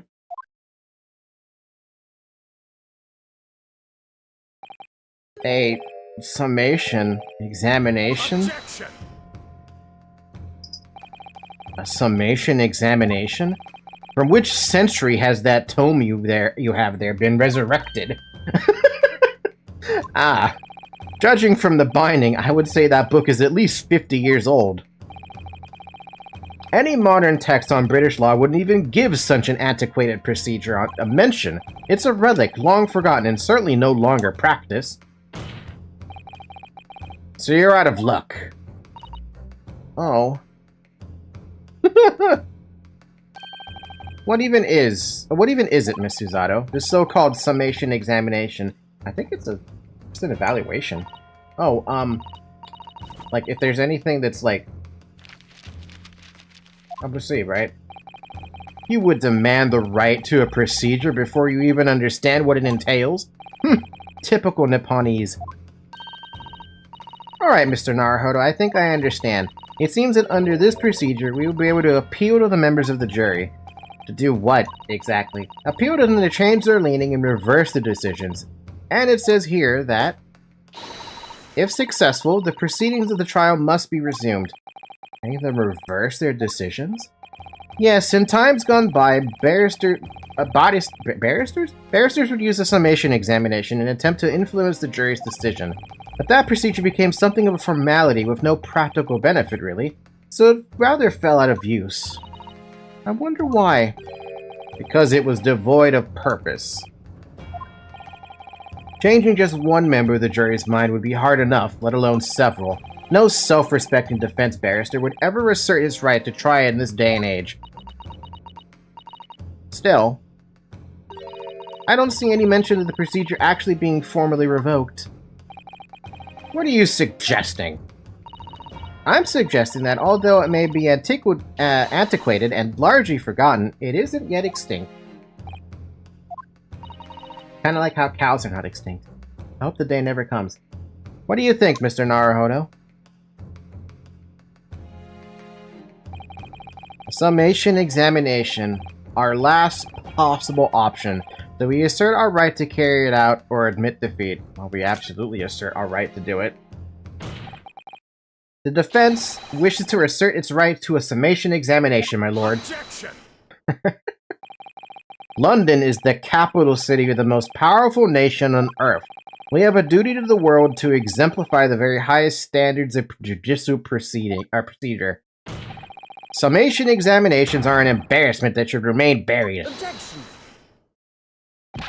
But if it's our right, it's our right. I believe we could prove vital in this trial. The defense petition is perfectly valid. The court will proceed with the summation examination. And that word is annoying to say. This is madness. This is Sparta. Foreman, are you and the remainder of the jury ready? Eh? Well, I'm not, there was no mention of this in the letter I received, you see, so... All members of the jury will be asked to explain on what grounds have they reached their decision. On what grounds? You must all justify your decisions and explain why you believe the defendant to be guilty. Well, my lord, you're rather putting us on the spot. This is most irregular. No mention was made of this before. I don't really hold with all this justifying lark. That seems to have thrown the jurors off.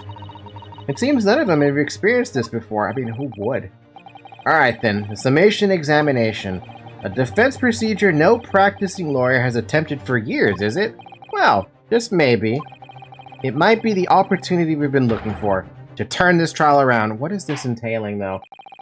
So be it then. Ladies and gentlemen of the jury, the court hereby calls upon you to state the grounds on which you find the defendant, Magnus McGilded, guilty of this most serious crime. Wait. What's happening? No.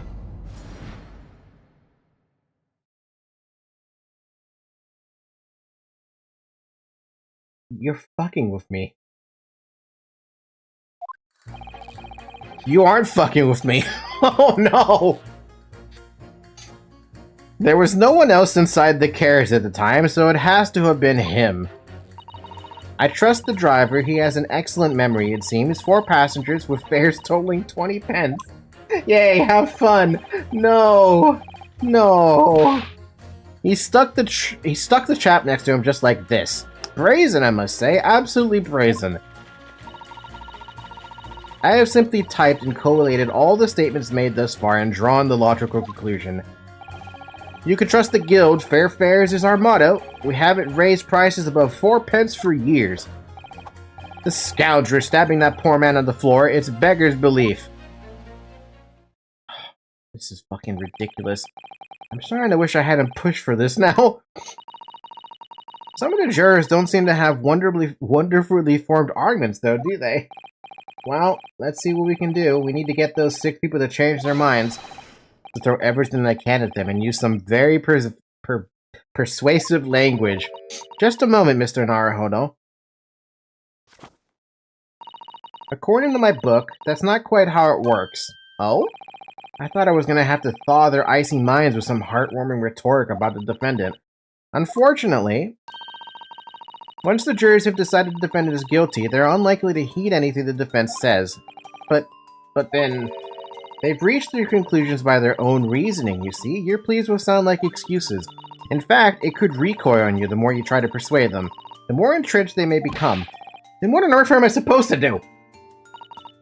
Oh dear, I'm just citing what I've read about British law, Mr. Naruhodo. Right, sorry. You have any idea how to make this work, then? Well, from what I can understand, the key to this procedure is using the jurors' own words to make your arguments. What do you mean? Well, the 6 members of the jury are randomly selected members of the public. They may appear to present a united front, but the truth is, they are complete strangers who just happen to find themselves here in the courtroom together. And that's the way to break them down, you mean? Yes, exactly. We must listen very carefully to what each member of the jury says, and see if you can identify any contradictory statements. If we can, then we can contrast the statements and pit the corresponding jurors against each other. I see, so it's contradictions in what 2 or more jurors say that we're looking for. In a way, then, this is similar to a regular cross-examination. Oh, yes, I suppose you're right. Find contradictions in their statements and pit the jurors against one another to break them down. Alright, I might be able to pull this off. No, that's not right. I have to pull this off. Can we start the proceedings, counsel? I would ask you to take the stand for this. I'm expecting a clear and concise rebuttal. Yes, my lord. This is gonna be ridiculous. Jury examination. This is even an entirely fucking new mechanic.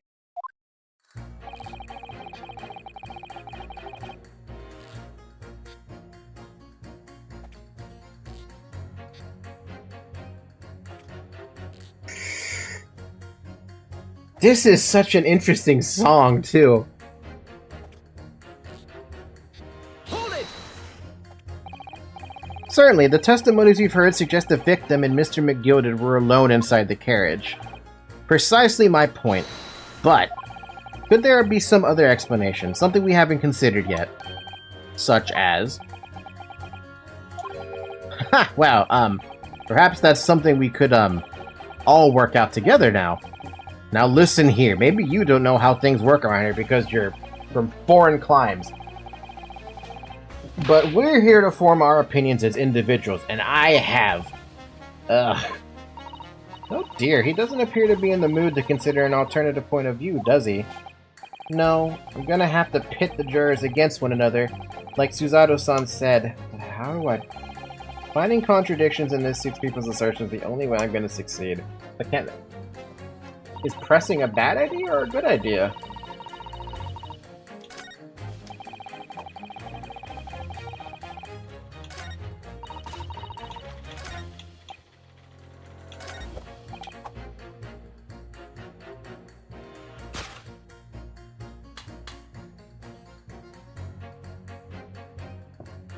This is interesting to me. It's such a different mechanic because I've never... Technically now I'm cross-examining 9 different fucking people, dude. Those 2 statements are completely contradictory. What? Explain, counsel, post-haste. Dear me, I was only knitting a jumper for my other half. What is all this claptrap? What does contradictory even mean, I ask you? We've heard from more than one witness that they allegedly saw the actual moment when the defendant stabbed the victim. Now, out of curiosity, juror number 3. What? Can't you see that I'm busy here? How would you say the defendant stabbed the victim? What sort of motion was it? Ha! Want to test me, do you? It was like this. Stuck the fellow next to him without even getting up, just like the prim banker said. Yes, that was Mr. Fairplay's testimony. Quite true. Now then, juror number 6. Oh, is that me, is it? What can I do for you, young man? How would you say the defendant stabbed the victim, madam?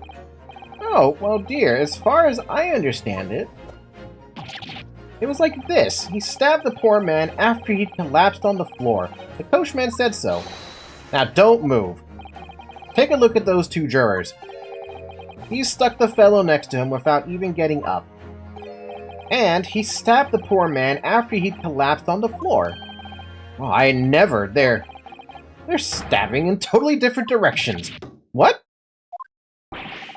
Plus my stitches, what a muddle. What this tells us is that there's a strong possibility one of the witnesses isn't telling the truth. Oh. But why? Why the dickens would they lie? I got proof for that, too. I don't know that yet, but what I do know is that if the trial ends at this point, we may never find out. We may never know the real truth. Ladies and gentlemen of the jury, can you really let that happen in all good conscience? Lies, you say? Oh, dearie me.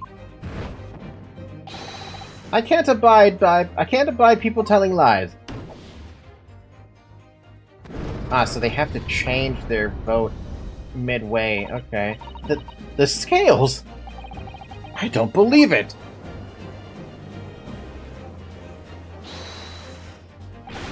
Wait! Now hear this, my fellow jurors. I warn you, you cannot listen to this man. Look at him. In his black suit, he's clearly some sort of devious Eastern sorcerer using magic on all of us. VTubers are magic? If I could use magic, do you really think I'd be putting myself through all this? Answer me this, Dark Jinx. Huh? Me? What exactly is the problem? What of it if 2 witnesses have slightly different recollections of events? What of it?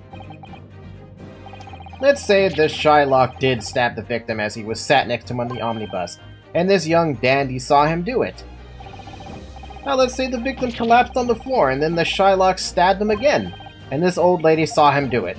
Well, what's to say it didn't happen like that, Well, there's a good reason, because there was only 1 stab. Who are you calling a dandy, sir? Why, I should take this knife to you! Don't threaten them like that. Who are you calling old? Why, I should take this needle to you! Ugh, they're ready to kill each other now. But could the foreman of the jury be right? Did the two witnesses see different moments of the same crime?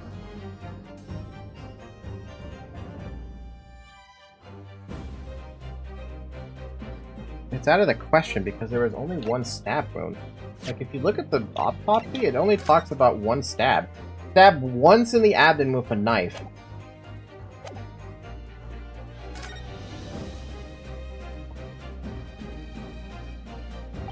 Unfortunately, Mr. Foreman.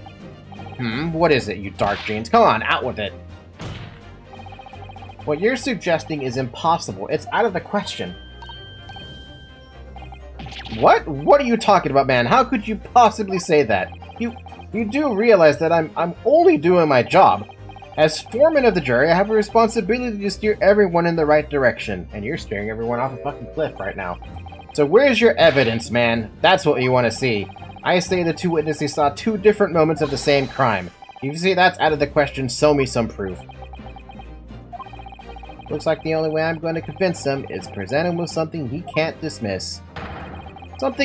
Some irrefutable hard of evidence. As you wish. What? I'll give you the proof. It's out of the question the two witnesses saw two different moments of the same crime, as proven by the autopsy report. Take that! This is the victim's autopsy report. According to what's written here, Mr. Mason was stabbed in the abdomen only once. Only once? It's quite simple. The victim was stabbed precisely one time. Which means these witnesses can't possibly have seen it happen two different times. Hey, where does knife go? Alright, I concede defeat.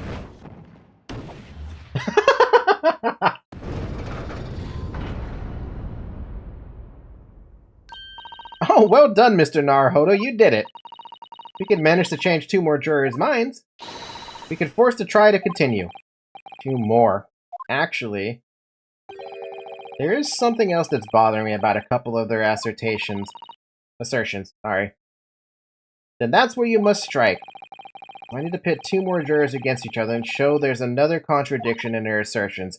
Exactly, you can do it. Stop reading my brain. Well, the scales of justice have shifted, but they still weigh heavy on the side of guilt. Counsel, you have the floor again. Continue with your summation examination.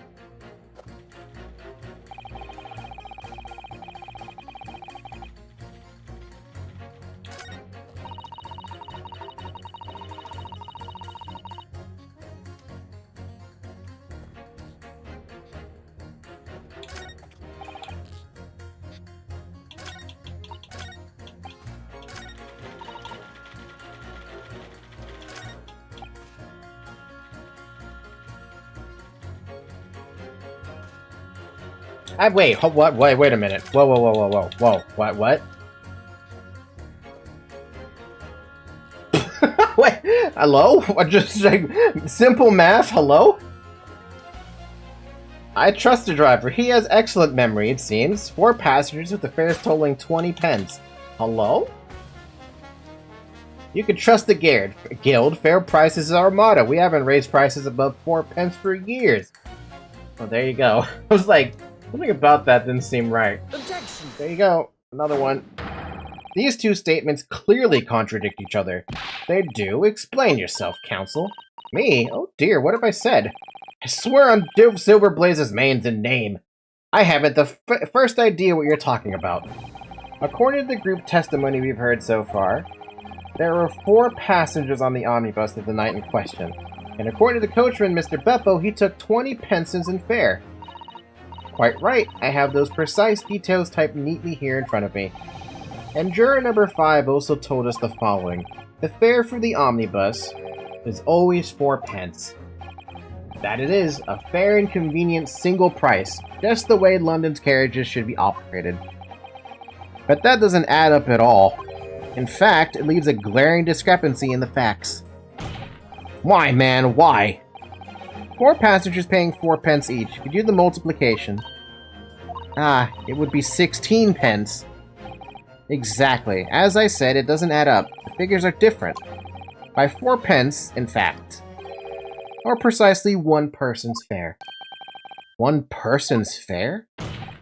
Yes, in other words, on the omnibus that night, it's distinctly possible there was another passenger we've heard nothing about. Good gracious! This can't be right. The coachmen of the guild are good, honest men, one and all. Trustworthiness is our watchword. The figures your coachman claims most certainly do not add up. Your watchword, good sir, is a fallacy. I beg your pardon. Mr. Guildmaster, I think you ought to consider that if this trial were to end now, the news will surely spread all over London. The news that one of your coachmen tried to hide the fact he lets nefarious characters ride his omnibus. Hit him right in the fucking, the Yelp reviews. Alright then, how do I make it so this miserable trial doesn't end, Well, according to my book here, you simply launch a ball of fire onto the innocent side of the set of scales. Now hold your horses there, coachman. We were all in agreement. Why do you have to go and... Wait till I get my hands on you, Beppo. It's even! This is all very irritating. This guy cares a lot about this case. I wonder why. Begging your pardon, sir, I'm going to do the same. The trial is back in session. For the love of Mike, not you as well. A penny can be the difference between a smile and a tear, after all. I certainly can't put my trust in someone who doesn't follow my exacting standards in financial matters. Oh, really? I, for one, think it's only proper that we hear from the witnesses again. Wait, that means the 4 jurors are now leaning to not guilty! We've done it, Mr. Naruhodo. We've won! Well, we got a victory. We didn't win the war yet. We won a skirmish fight. That's what we did. What are you playing at, you dandy fool? Shut your trap, sir. No one deceives me. But we had a consensus. I said shut your trap. I know a liar when I see one, and if the chap ever dares to cross the threshold of my shop, I'll take this razor-sharp blade and shave every last one of hair off his head. Please tell me he's a barber. Well, in a quite remarkable turn of events, the defense summation examination has flipped the balance of the scales of justice. The jurors now stand at 2 for guilty and 4 for not guilty. Accordingly, there is no longer a large enough majority among the jury for me to adjudicate, and the trial must continue.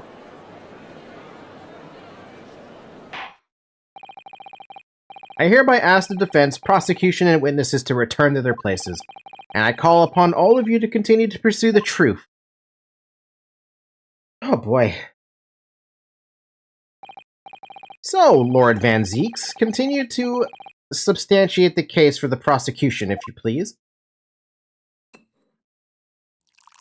He's got to pour another frickin' drink over here.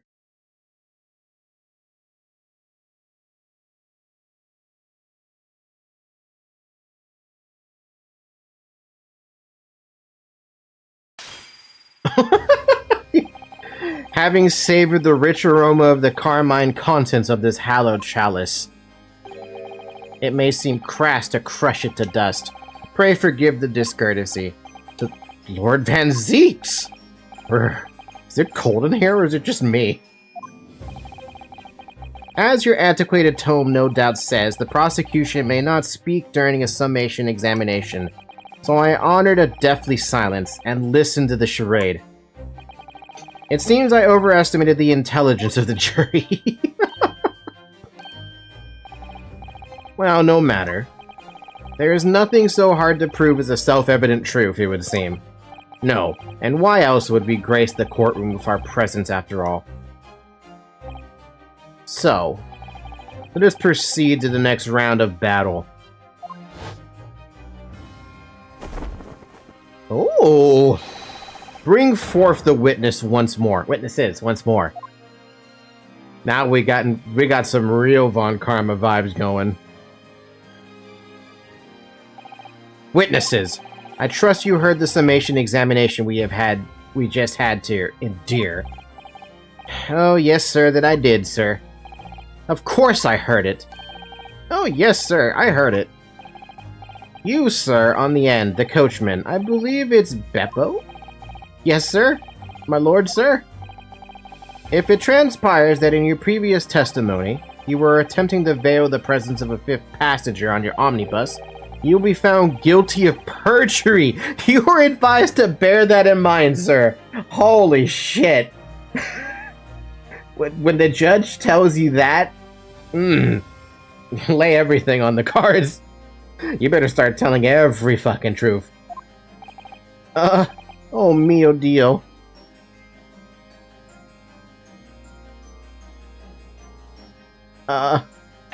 Theo. Now then, witnesses, I hereby call on you to testify before the court again. You will explain the various misgivings brought to our attention by the defense's summation examination. Jesus fuck. Various misgivings. I only carried 4 passengers that night, I swear it! But, well, Ifern was told I had to pay 5 pence for the bus. He fiddled us on the ferry, did, and then I saw that blood-curdling sight as well. It's all too much. I tell you, I saw Mick Gilded stabbing that man. Everything I said before stands. Oh, yes, he stabbed him. Yes, he did. Oh, I think so, yes. They're at each other's throats there for that one. Counsel, make sense of this for me, please. The phantom fifth passenger conjured into existence by my learned Eastern friend never existed. Confusion has arisen from the coachman's sly little cozenage. I don't know what that means. Beppo, explain yourself! I'm terribly sorry, Guildmaster. A guild's fare is 4 pence across the board, you know that. Am I to understand that you've been overcharging our passengers by a penny a fare? It's so cold, and the last run of the day is always half empty. You have been dishonest, coachman. I'm sorry. You're a disgrace, Beppo, a disgrace. And your selfish actions have brought dishonor on the entire guild. If I may, sir, I had to pay 10 pence on the bus just last week. 4 passengers at 5 pence each is, yes, 20 pence. I've done the arithmetic 10 times already, but I just can't make the result come out differently. No, that figures. Well, it would appear that one of the aforementioned misgivings has already been explained. So, counsel for the defense, your cross-examination, if you please. You've already had the pleasure of a protracted summation examination today. I see you intend to continue the parlor games. Absolutely.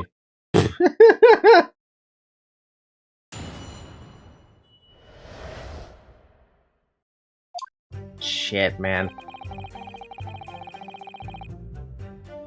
You're not saying something, though. Why are you not saying something? So, there are only 4 passengers on your carriage, but you didn't charge them the standard 4 pence fare. Is that right? It's impossible to make the last run of the day pay. It was so cold. It was all I could do to stop myself from passing out. I'm getting chillblains just listening to you. It was terrible, so I wanted to give myself a pat on the back for even keeping the bus running.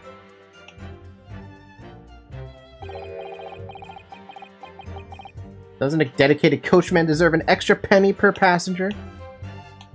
I don't know about that. You're digging a deeper hole for yourself here. If only there had been a 5th passenger on the omnibus that night, then we would have had another suspect. He's just saying silent here with his Von Karma vibes. Well, Ifern was told to pay 5 pence on the bus, and this is the part that pissed off the guildmaster. Does that mean everyone on board that night paid 5 pence instead of 4? Well, I paid 5 pence too, sir. And I just told you that I did. A flat fare of 5 pence across the board. Not something to be proud of. So-called discrepancy, my learned friend identified was nothing of the sort. Much like the phantom killer you so desperately needed, it's gone. Dead and buried. I'd have been happy if it had never existed I'd have been happy if it had ever existed in the first place. Not wrong. He fiddled us on the ferry, did, and last I saw on that blood-curdling sight as well. What does that blood-curdling sight mean? Yeah, that. You mean the murder, I presume? Yes, sir. A loathsome sight. No one should have to witness in the horror of the eyes of a man the moment his life is taken.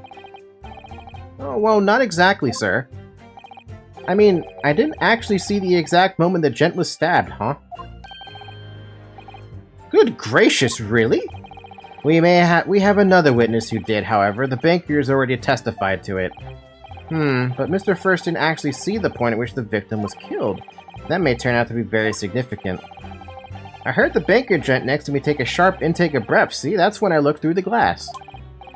That's when I saw that horrible blade poking out from his belly, all covered in blood. Every time I see a knife now, I can't help screaming, even when I'm eating. That's kind of sad.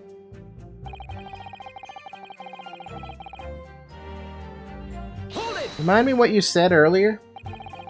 So you saw the defendant, Mr. McGilded, stabbing the victim, Mr. Mazing, who was sitting next to him. That's what I said, isn't it? It was bothering me before, this was. For just a brief moment, he hesitated before answering the question. Anyway, there was only 2 of them inside the carriage, wasn't there? There's been much talk of a 5th passenger, but as of yet, 0 evidence.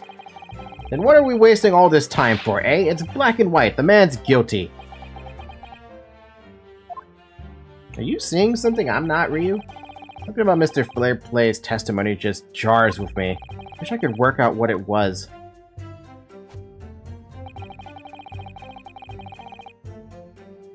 I think so?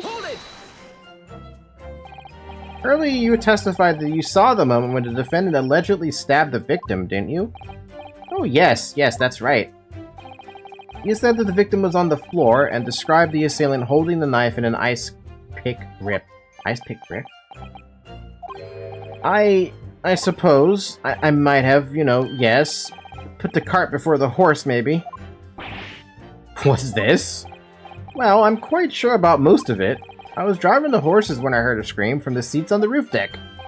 Oh, I expect that was me, sir. Then when I turned around, yes, I saw it through the skylight. The gentleman was on the floor and the knife was sticking up from him on his midriff.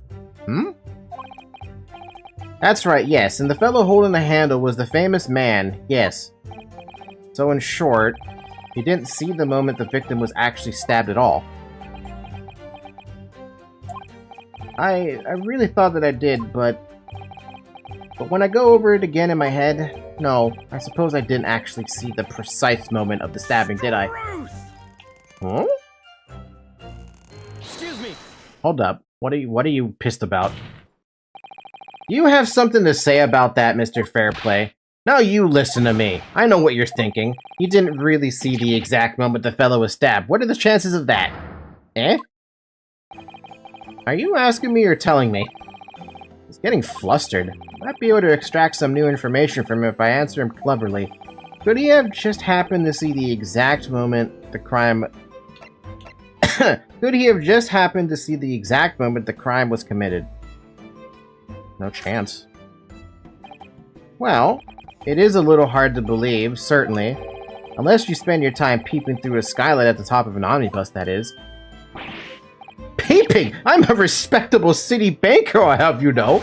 And you know what I saw. I remember it clear as a Ballarat day. It was a grim scene, I don't mind telling you. Thank you, Mr. Fairplay.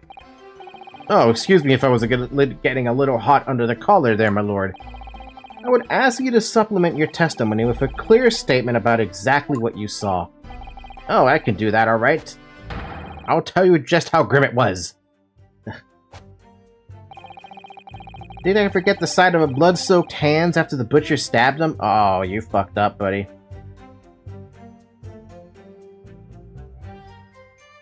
I mean, it's so insignificant. Hold it! Blood-soaked? Ahem. Well, perhaps soaked is saying it a little thick, but... But anyway, there was definitely blood all over them. Both of them were covered in it. Again, you fucked up. And you saw that from the roof, through the skylight. Well, the skylight's reasonably large, so I had a pretty good view. And there was a lamp on the inside the carriage as well, so I'm quite sure of what I saw. Baker's later statement. I feel sure there's something not quite right about it. When you feel something doesn't add up, Mr. Naruhodo, that's when you should have a good look at the court record. Not long ago, this trial very nearly came to an end. Somehow we managed to keep our chances alive here. Somehow. I can't waste this cross-examination. I have to use it to bring some new facts to light. If you're not careful when you press these witnesses, the danger is that the jury will end up believing something unhelpful as they did before. Maybe we can't let that fear of what happening stop us from uncovering important new information. Yes, you're so right. I need to pay careful attention here. I don't want to miss even a flicker of a reaction among these witnesses. Yeah, we saw that.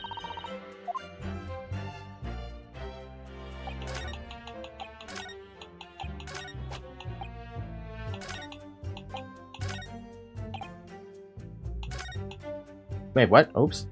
I didn't realize I was gonna skip right to the end.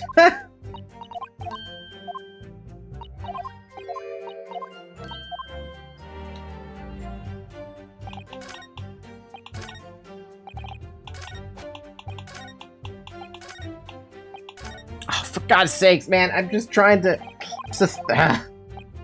I'm pushing too fast!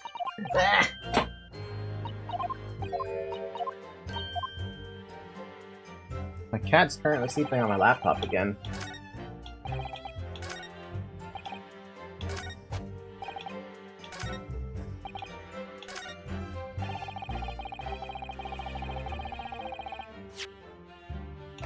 Alright, glove. Objection! Have a glove. Blood-soaked hands? Well, I admit that soaked might be laying it on a little thick, but... But anyway, there was definitely blood all over them. Both of them were covered in it. Well, I'm very sorry to disagree, Mr. Fairplay, but that's more than a little peculiar. What? Here are the gloves worn by the defendant, Mr. McGilded, on the night in question. Oh, yes, right. And there certainly does appear to be a sizable dark-colored stain there, but as I'm sure you can clearly see, it's only on the right-hand glove. In short, Mr. Fairplay, your testimony is inconsistent. But no, that can't be right. So you're the liar here, then.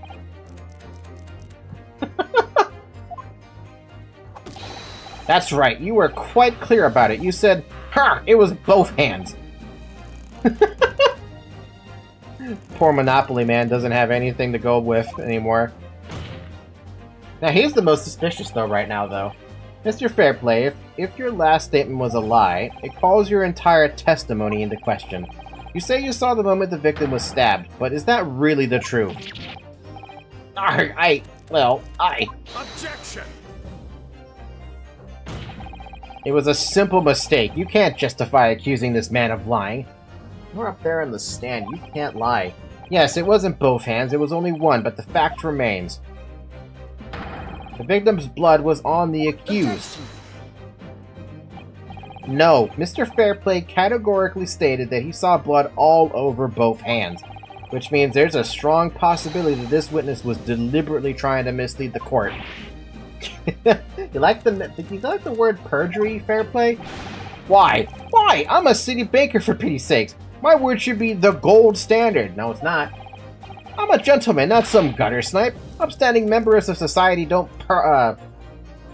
what's a word? Predicate?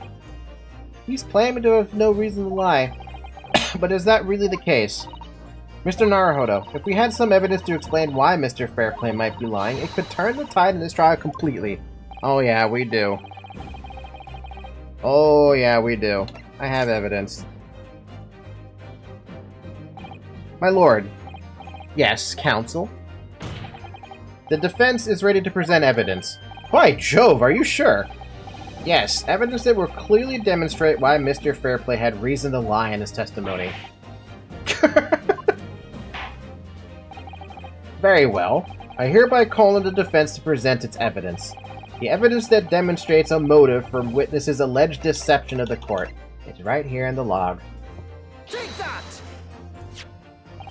This is a list of debtors who owed money to Mr. McGilded. Yes, a list of innocent victims crippled by the accused's extortion. The point is, among the names of these debtors is your name, Mr. Bruce Fairplay. Ooh. What? Mr. Fairplay, are you currently indebted financially to the accused? No, well, it's barely worthy of being called a debt. I don't know, man. 20 guineas is pretty big. According to this ledger, you owe 20 guineas. Not an inconsiderable sum of money, wouldn't you say? Well, what of it? Let's suppose Mr. McGilded were to be found guilty of murder. What would become of your debt in that case? These documents state that the loan agreement is forged between two individual parties. Therefore, we were the creditor, the defendant here, to be sentenced to a capital punishment.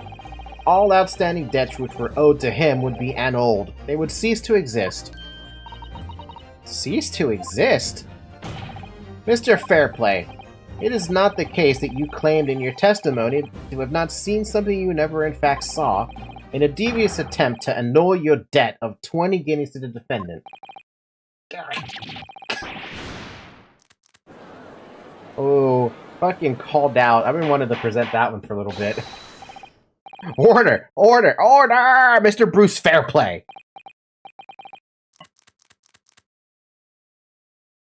Yes, my lord? Wait, no, I can copy his sound effect there. Yeah! Ah! No, my controller! Oh, he even fell off the charger.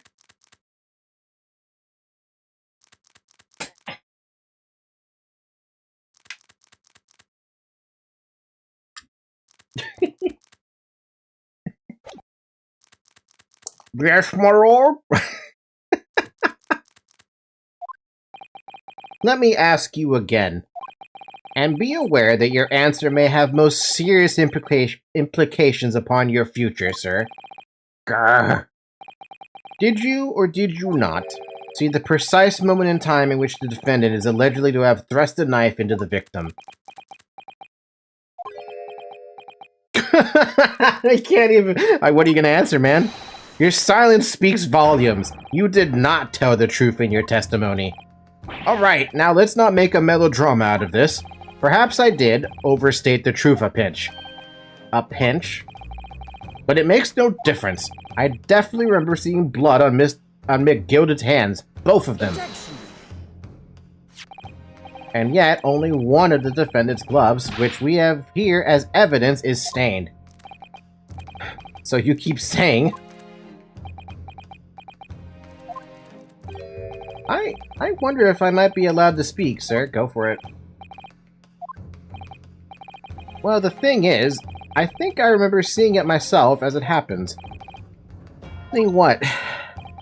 The blood, sir, on the assailant's hands. I think, yes. I'm almost sure that it was on both his hands, not just one. What? What? Come on, man. Can I have one victory? It would appear that we're going to need further testimony from all you witnesses. This time, I would like to know precisely what you did and what you did not see. I want to make myself perfectly clear. Whatever that word is. Yargs. Mr. Naruhodo, this is good news. The course of the trial seems to have shifted slightly at last. Yeah, but is it a good... Maybe, I don't know. I might finally have a chance to turn things around here.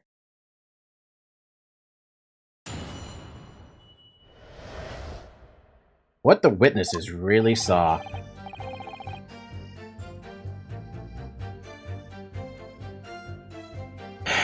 There was blood on both hands of the assailant. I sincerely and distinctly remember that. However, I suppose you might say that I didn't see the exact moment the stabbing transpired, if that matters. That's pretty important, my dude.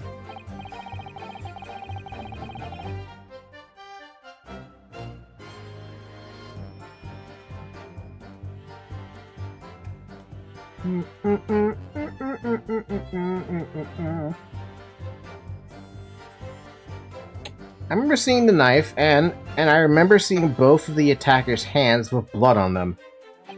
I didn't actually see anything myself, no, not until I heard that scream.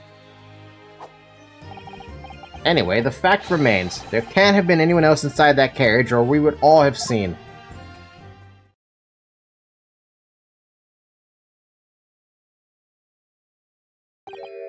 Well, lo and behold, in truth of fact, not one of you was witness to the crucial moment that crime was perpetrated. I apologize, my lord, but honestly, there was no one else inside that carriage, and the man's hands were covered in blood.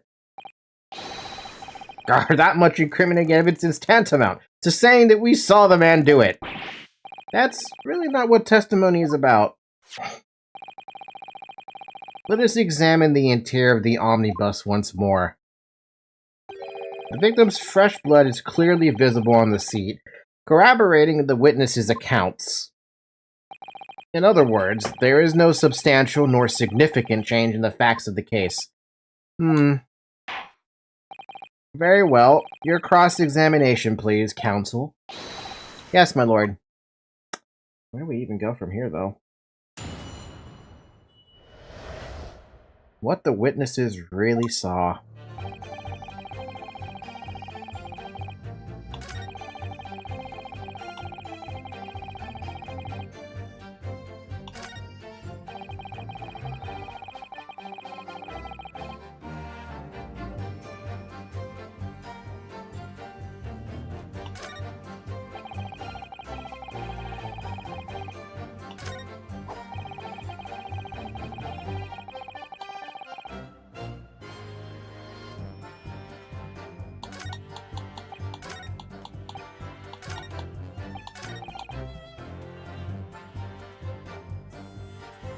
I don't know where to start with this, so I'm just gonna start pressing. I don't really have any evidence that would make sense, to that. We have that. Okay. We have the glove. We have the carriage. We have the lavish knife. Or the murder weapon, sorry. And we also have the ledger. Oh my fucking god. Why do we have so many people in here? Magnus McGilded, 48. The defendant in this case, he's an incredibly wealthy philanthropist and has a wonderful reputation in London. I'm to defend him as a test of my worthiness to become a lawyer. Baron Baroque Van Zeeks. I swear to god, I just want to say Von, not Van. 32 years old, a prosecutor known as the Reaper of Bailey. The souls of those he prosecutes are eternally damned one way or another. 54. The victim, skilled but poor brickmaker who owned a considerable amount of, or apparently owed the defendant a considerable sum of money. Beppo, 62. The driver of the omnibus in which the murder took place. He's an eyewitness to the incident. Bruce Fairplay, 34. A gentleman who works as a city banker. He witnessed the incident from his seat on the roof deck of the omnibus. And Lady First, 21. An apprentice milliner who witnessed the incident from his seat on the roof deck of the omnibus. Okay, then. No, the evidence tells us otherwise. We have the gloves the defendant was wearing in the night in question in the court record. I'm well aware of that, sir, but nevertheless, I know what I saw and I stand by it. The man had blood on both his hands. Still, he's defiant even in the face of hard evidence. He's steadfastly refusing to admit that he might be mistaken about what he saw, but why? Your reasoning is dire. One hand or two, the salient point remains unchanged. Minutes after the grim crime, the victim's blood dripped guiltily from the accused's finger.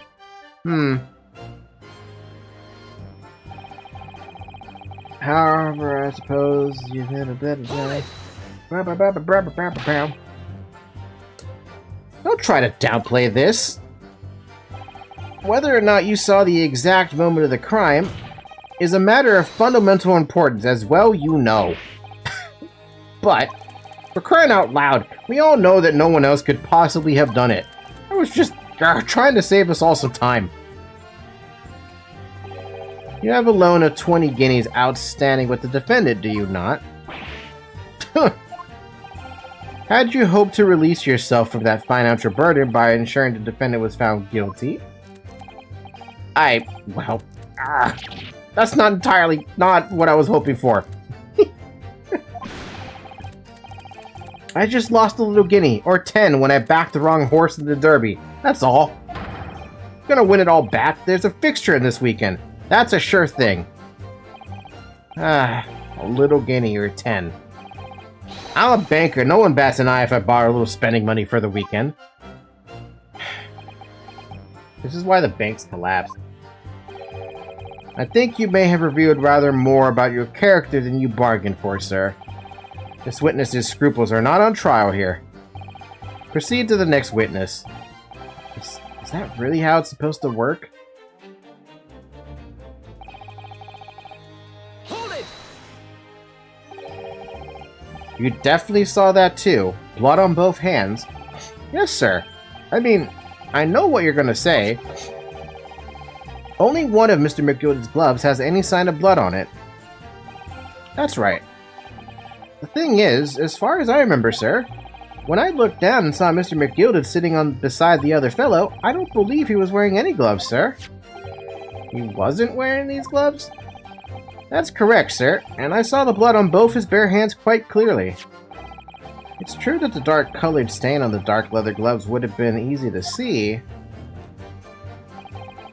I should point out that the police officer who apprehended the accused on the night in question reported that there was no trace of blood on Mr. McGilded's gloved hands. There wasn't blood on his hands? This is puzzling indeed. This must be significant somehow, I'm sure of it. Is it though? I can't figure it out. I'm not seeing it. Hold it!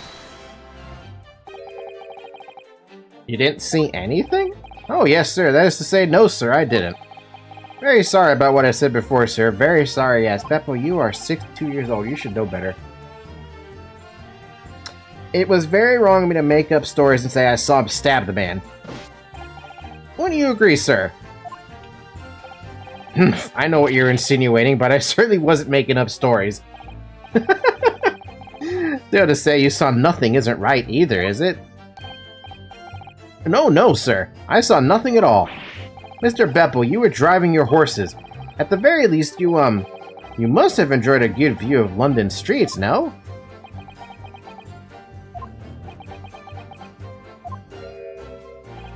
Oh, please. You didn't even see that?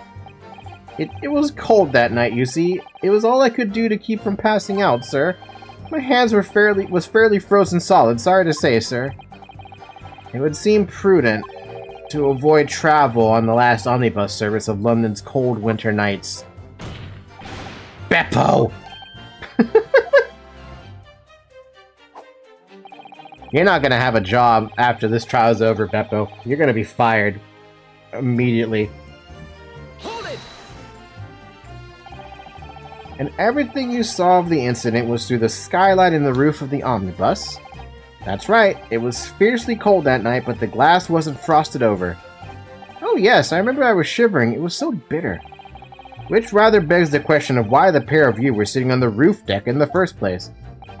Well, I don't know about this young fellow, but I couldn't enter the cabin. Huh? Why not?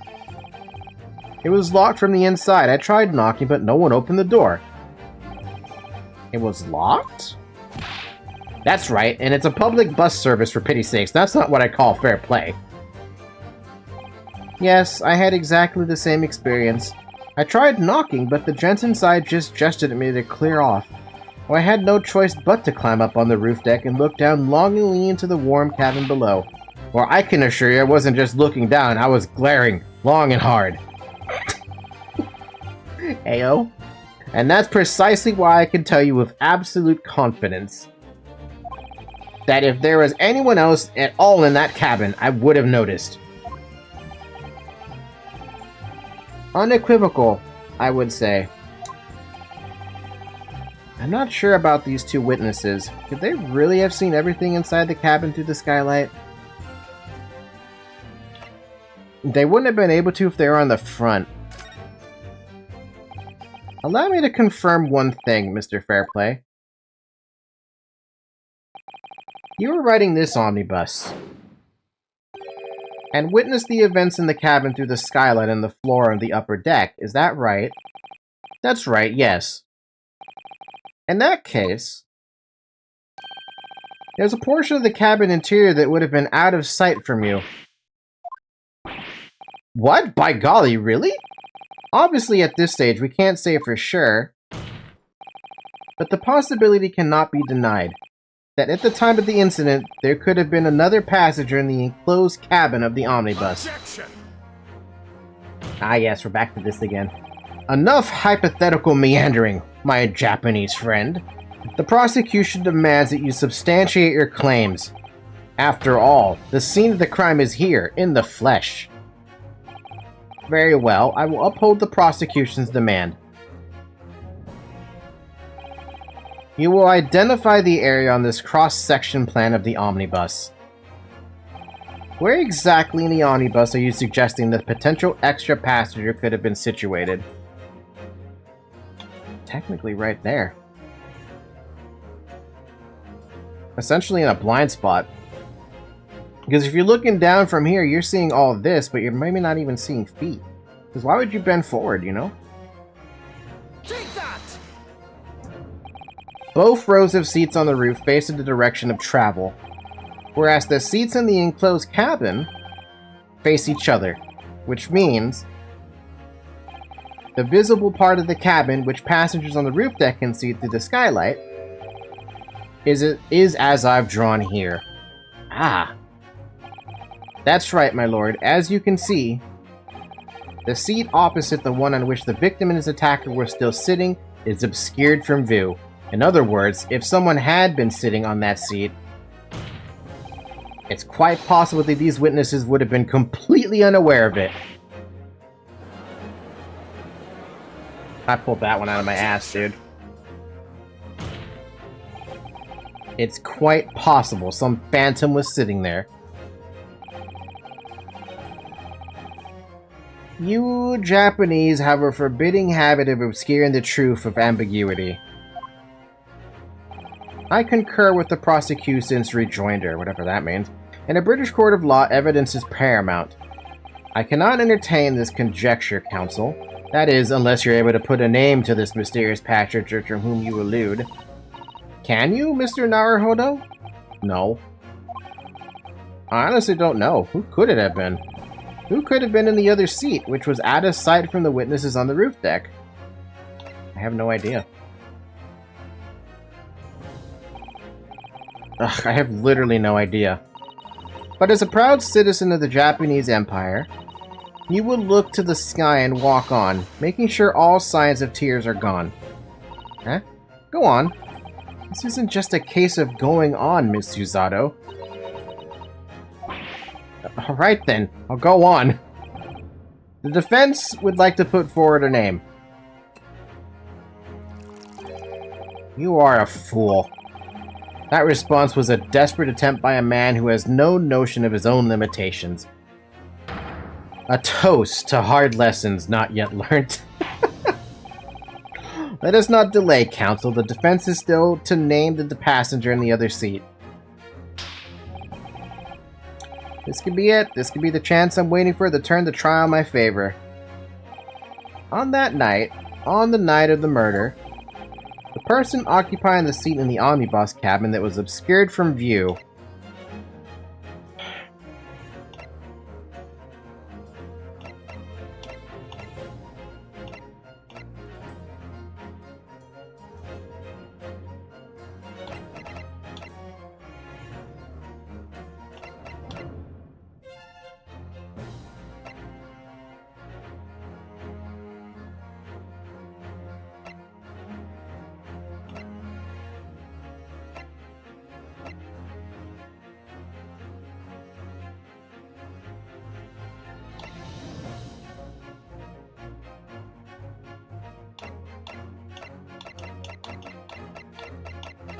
I don't know. I don't have a clue.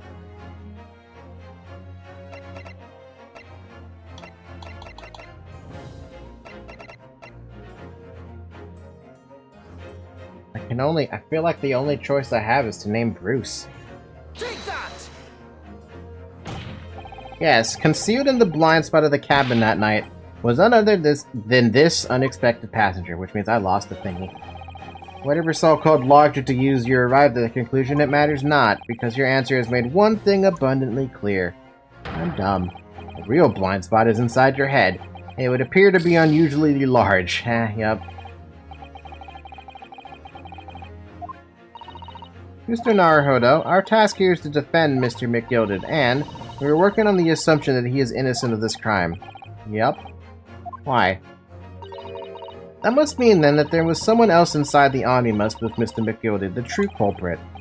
That's right, exactly what I've been... Oh, of course, so the two people sitting inside the cabin that witnesses saw through the skylight that night. We're the victim, and the real culprit.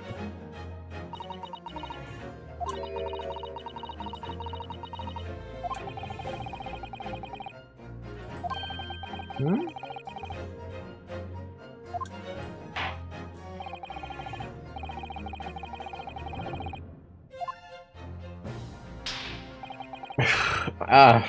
I don't know.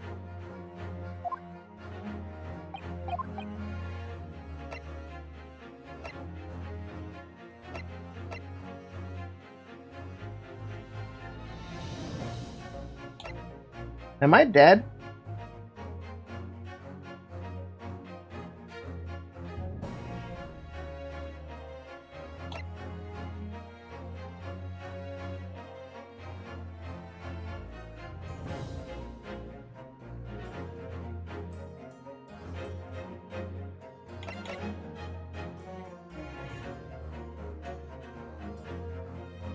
I don't know, man.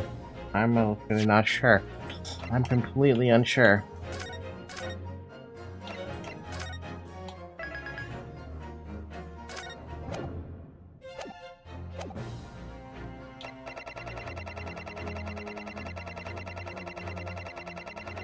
Anyone have any idea? Like, what am I trying to think about here? Did he try to kill Magnus or something? Or like what? Would it be you? I don't think Strongheart is evil right now, but I'm running out of choices. Welcome back, Bomb. I don't know how to answer this question. This one doesn't make any sense to me.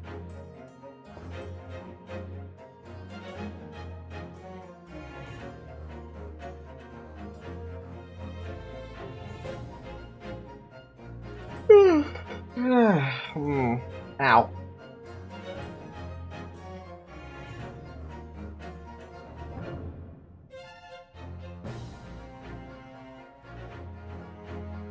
Take that! Nope. I don't know, man. I don't know. This is one of those questions where it's completely ambiguous to me.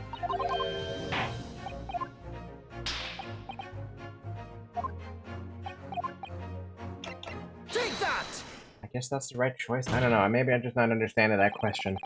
The passenger in the enclosed cabin that the witnesses on the roof deck failed to see has to have been Mr. Magnus McGilded.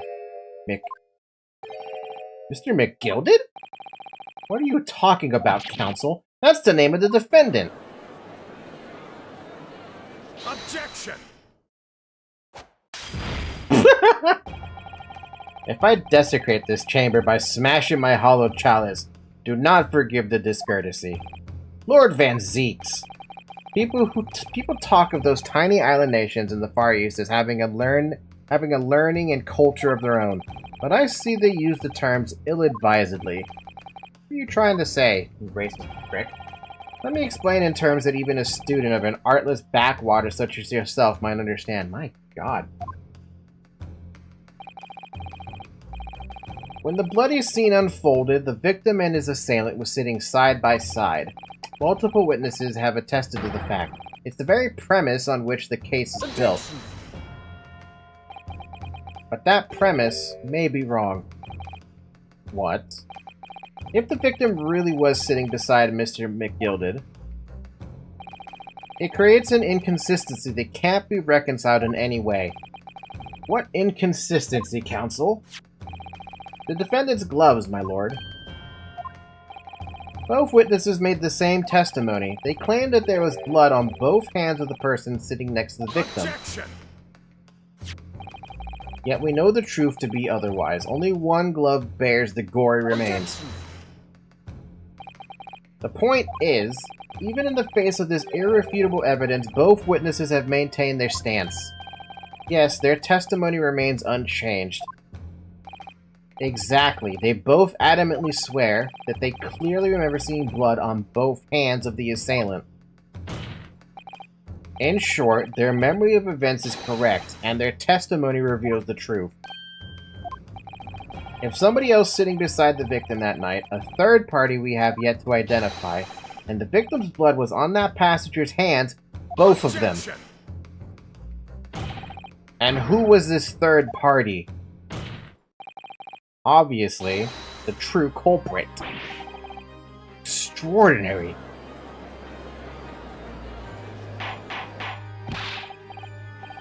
What exactly are you postulating? Objection! The defense's postulation is just that, nothing more than conjecture. The witnesses have clearly stated that they saw the accused. But when elaborating on his testimony, Mr. Fairplay said the two of them were wearing hats and I couldn't exactly make out their faces. Ouch. Yes. The tops of their heads were obscured by the roof. I could see the rest of them, though. Yes, that's right. Both gents were most certainly hatted. Hatters do tend to notice such things, sir. And what particular style of hat did the two gentlemen sport, Mr. First? I'm afraid I don't remember. And you call yourself a hatter? The style of hat makes no difference. There was no third passenger in that cabin. Why are you so adamant about saying that like there wasn't? How can you be sure? Because if there had been, the accused Mr. McGilded would have undoubtedly have offered to dispose the fact. Unless, that is, you are proposing an even more preposterous explanation. That the accused failed to even notice the presence of a true culprit in the very cabin in which he traveled. He fell asleep.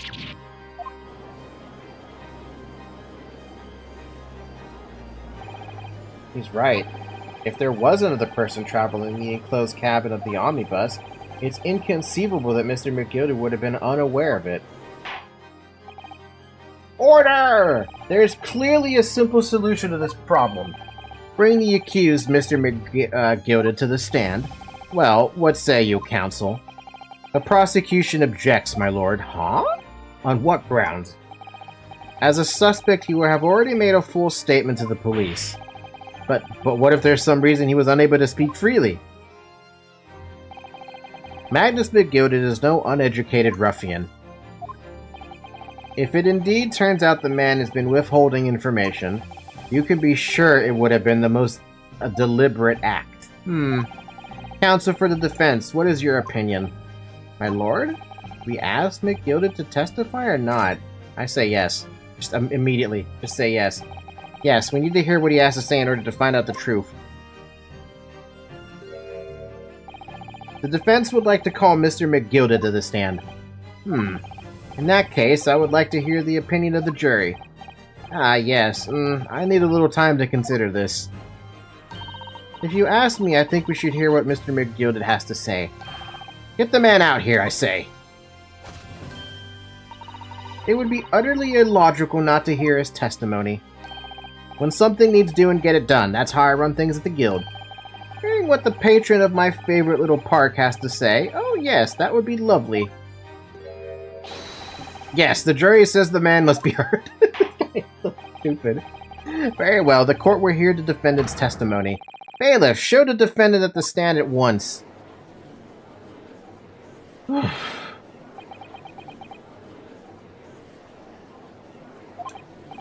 Now, maybe what actually happened that night will finally become clear.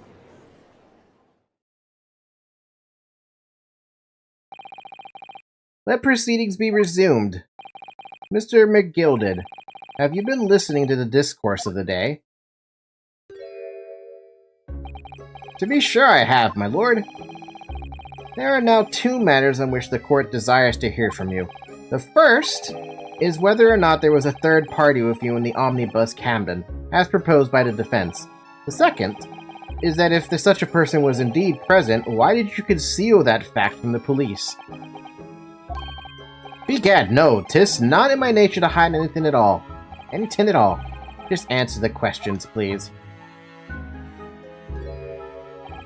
The truth of the matter is, I've been desperate about this all along. Do I tell yous all, or keep me mouth shut? Tell us what, Mr. McGilded? The fine fella representing me isn't absolutely right.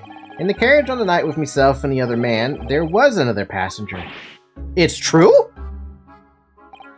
Aye, and 'twas me who helped the little urchin get away after it all happened. You... what?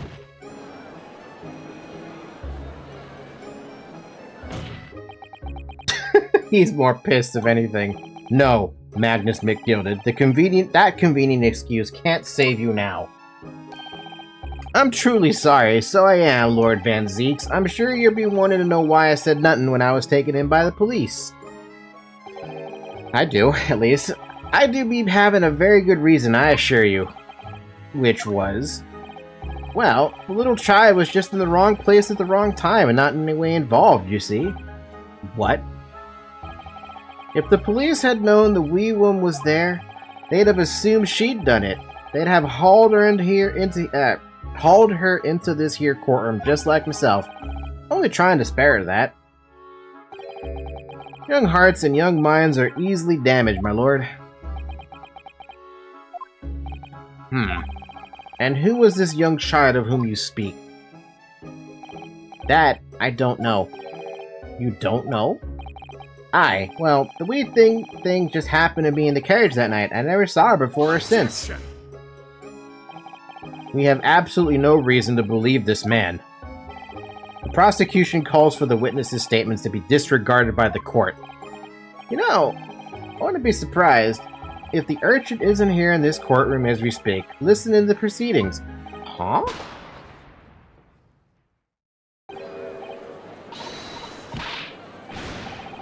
What? What? What is going on? Be careful, Mr. Naruhodo. Cover your face. Bailiff, don't let the accused escape. Secure the omnibus. I hereby call an emergency recess. Bailiff, ensure the defendant is in custody and clear the courtroom. What the fuck happened? You were hurriedly removed from the smoke-filled courtroom by the bailiff, amid scenes of chaos as people stumbled over one another in their desperation to flee the chamber. We had no idea what was happening. All we knew was that, for the time being at least, the trial was suspended. Huh. Well, hey, that's a good enough time for me to stop. My throat is already starting to hurt, and I've been chugging water left and right. Yeah, absolutely, we say progress.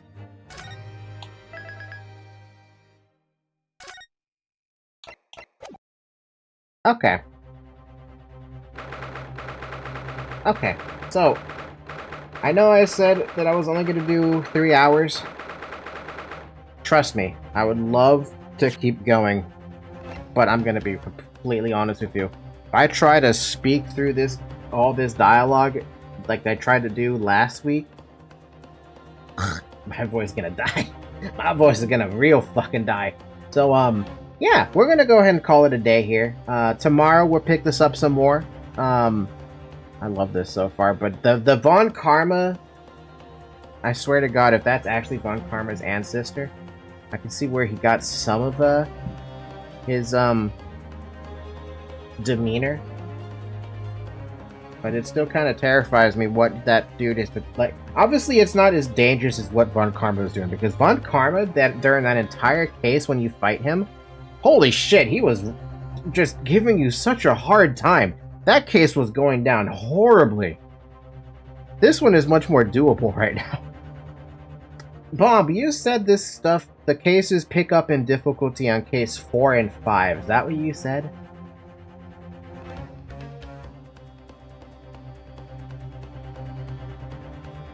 Yes? Okay. If that's the case, I am terrified of what case 4 and 5 are gonna throw at me. Because as it stands, case 3 already threw something else new at me, which was the summation examination.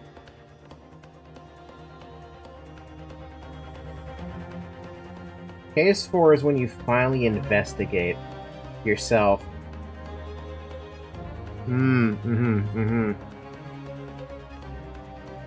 Man, what a good game. Honestly, how many cases are there? There's just 5, right?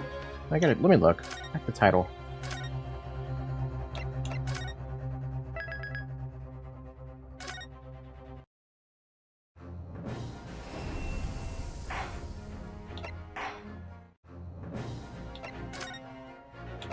Yeah, there's only 5 episodes, unless there's a secret 4th episode after 5. It's possible. We'll worry about that when we get to it. For now, we're still on case 3. And I don't know how long case 3 is going to take, but I imagine this supposed new individual that we have yet to find out about is going to be quite interesting to run into. Ooh!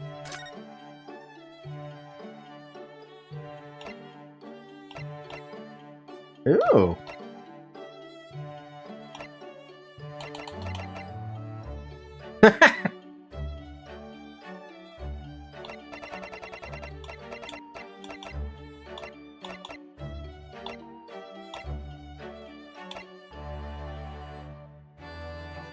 For completion of Episode 1 of The Great Ace Attorney 2, Resolve, from its great opening chapter... Wait, I'm sorry, what? Great Ace Attorney 2?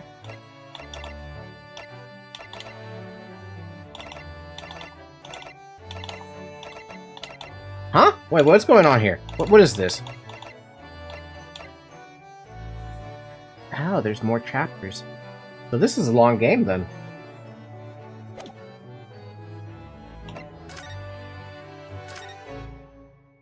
Oh, that's so cool. Hello, I'm Kazuya Neri, art director and character designer for the game. Let me show you some of the character design scenes, setting artworks produced during the development of Great Ace Attorney Adventures. Here's the hero of the whole show, Ryunosuke Naruhodo. The main concern here was to strike a good balance between a period look of someone out of Meiji, Japan, and a believable ancestor of the protagonist of the main Ace Attorney games, Phoenix Wright. I think they nailed it. Great Ace Attorney is 2 games. You have both of them. I did not know that. Oh my god, even the back view.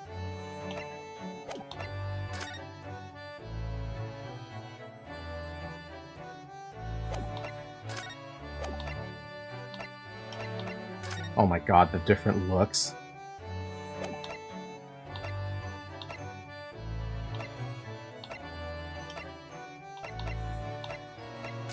That's cute.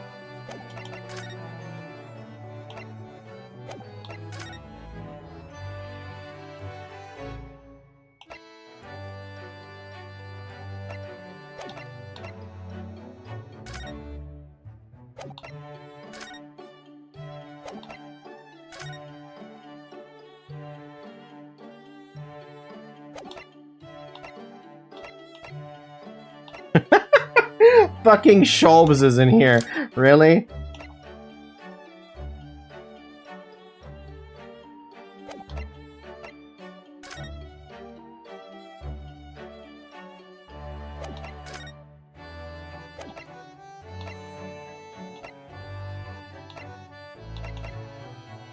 I've never met this person. I don't know who that is.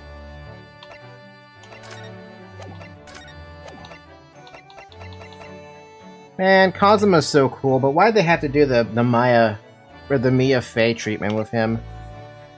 We just met this man.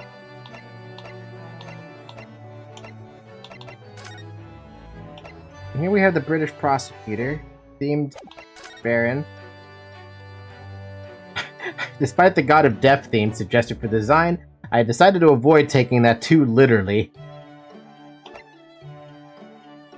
Inspiration from vampires, werewolves, fallen angels, and the like, incorporating lots of dark elements into the man's design and bringing them all together by portraying him as a member of the aristocracy. That's cool, though.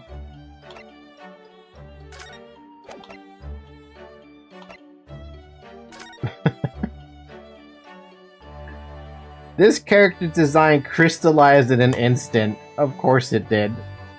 When you're trying to grab pain as a thing, you could pick up a... Yeah, it's not that hard with pain. How many ancestors does pain have, you wonder?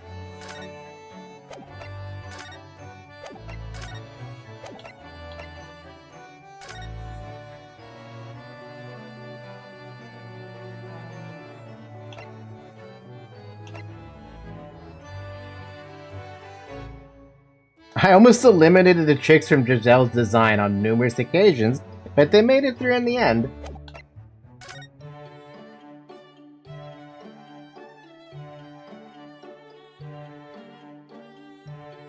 Her image was based on an idea of a Russian fairy, and I implemented her as a beautiful, reticent young woman of fair complexion.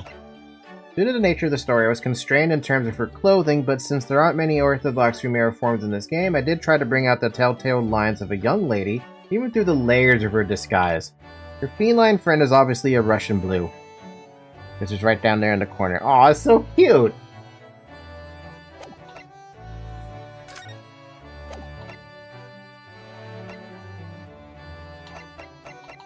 All of those characters are probably spoilers, so I'm not going to look at that too much. It's kind of like with this person. I don't know who this is. I see Wilson in the name, but I don't have a fucking clue. Well, I mean, I also see Iris in the name, but we'll find out about her some other time. Oh my god, there's even everything here. Let's... I'm sorry, what was that? Wait, what is this about? Wait, can I watch these without being spoiled? I see Phoenix in the fucking video.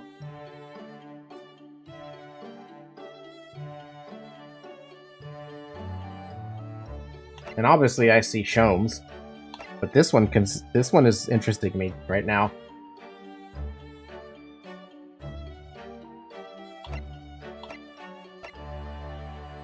Seven Days of Sin. I forgot what it was. I'm gonna look at it and then I hope it's not a spoiler.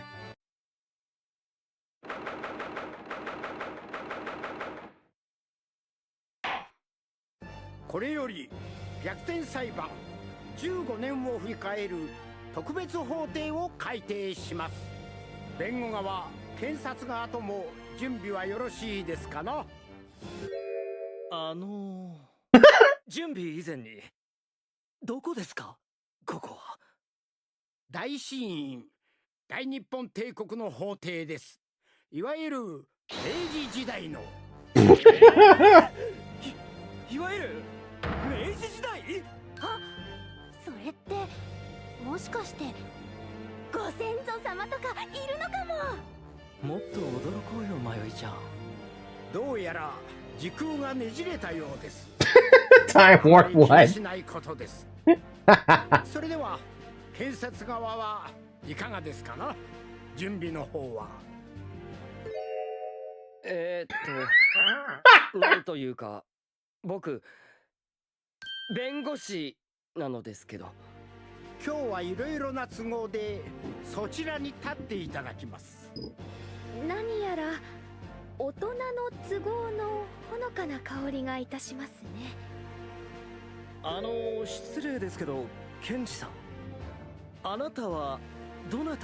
Well, this is weird.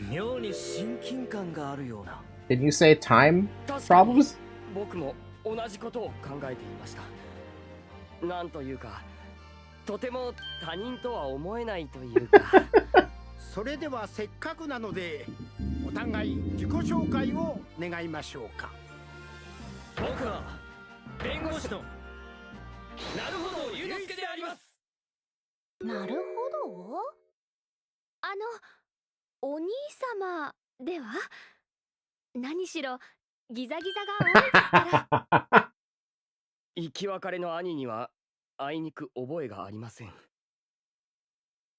聞いたことがあるぞ。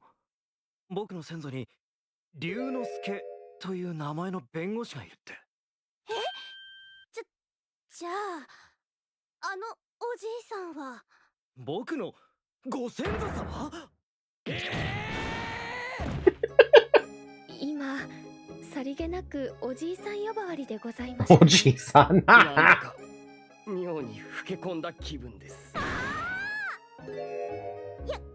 やっぱりそういうことだったんだ。お隣のあなたは私のご先祖様なんですね。おしとやかで凛としてて、まさに理想のご先祖様。子孫の綾里迷いです。私は法務助手の御言葉すさとでございますが。完全に。Okay, so they're not related. なんだろう、この強烈ながっかり感。なんだか申し訳ございません。せっかくですから、この際、綾里家の先祖に。That's kind of cheating, Maya. 綾里すさと。確かに語呂は良いかと存じますが。人類史上かつてない不条理なお願いをされましたね、すさとさん。Yup. 語呂はいいのにな。綾里すさと。本日は逆転裁判15周年の1年間を振り返るものとします。15周年ですか？ええ、2001年。Oh my god, the 逆 music. 転裁判が誕生。Damn, that old? こ Damn. の1年いろいろやってきましたね。そうそう。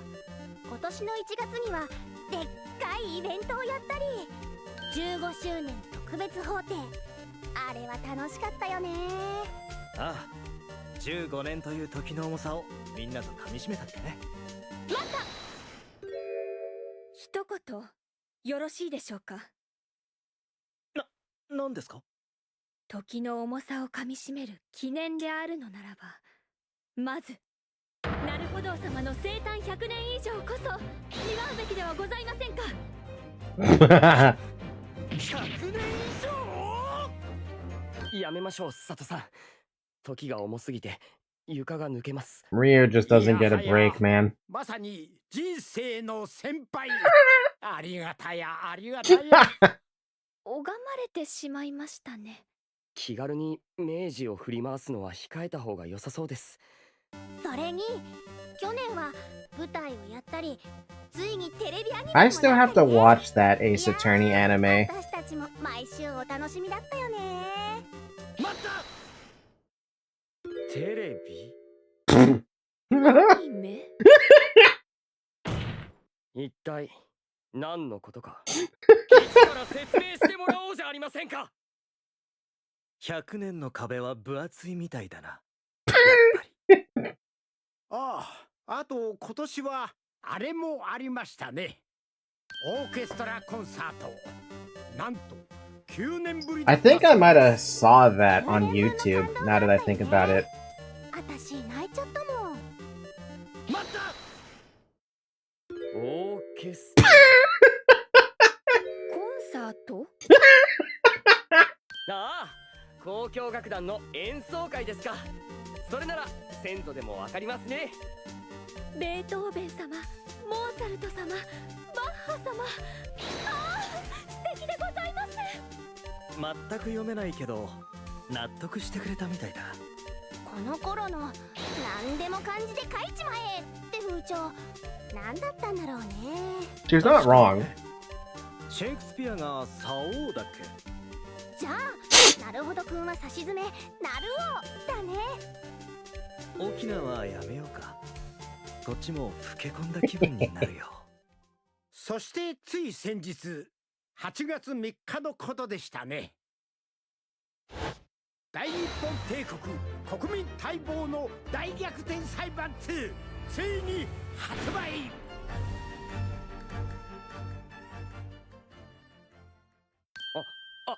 ありがとうございます。いやー、僕たちもしっかり遊ばせてもらいましたよ。私だってすっかり感動しちゃったもん。あ、そうだね。何しろすべての謎が今解き明かされましたね。あれ、どうかしましたか？ He's pointing, Phoenix. It hurts people. その一言 Oh. はこの数年強烈な重圧だったもので。ご先祖様の方にもいろいろあったのでございます。何しろ全てはご先祖から始まったわけです。いやはや、ありがたやありがたや。意義あり。お言葉ですが、裁判長のただいまの発言は完全に矛盾しています。Hmm? なんですと？どういうことですか？実はさっきからずっと気になっていたんですけど、ご先祖様ある種やけに滑らかに動いてますよね。あれ、そうかな。ほら、それです。確かに。なるほどくん、机を叩くのにパカパカ It's only 2 frames. ちなみに意義ありはどんな感じですか？意義あり。意義あり。さすがにそれは嘘でしょう。とにかくこのパカパカっぷり。They fucking called it out. こっちこそが先祖であり元祖の気分です。反論できない。Wow. What a お logic. 互いが先祖であり、そして元祖であると、それは時空がねじれるのも無理はございませんね。それではそろそろ閉廷の時間です。それで僕たちどうやって帰ればいいのですか？21世紀に。明治の街をブラブラして時間を潰すというのはいかがでしょう？大帝都東京は華やかですから、100年なんてあっという間ですよ。どうやら何としてもあの一言を僕に言わせる流れみたいですね。おお、先祖と元祖、夢の共演だね。それでは逆転裁判のさらなる発展を祈って、皆様もご一緒に。せーの。意義あり。迷っちゃ止めてー。時代は回る。きっとそういうことですね。それではまたどこかでお会いいたしましょう。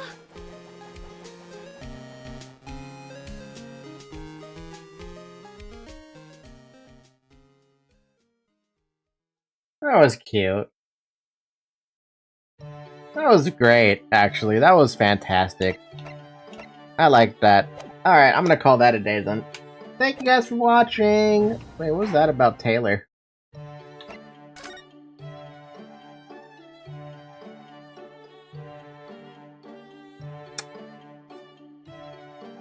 That's a spoiler, isn't it?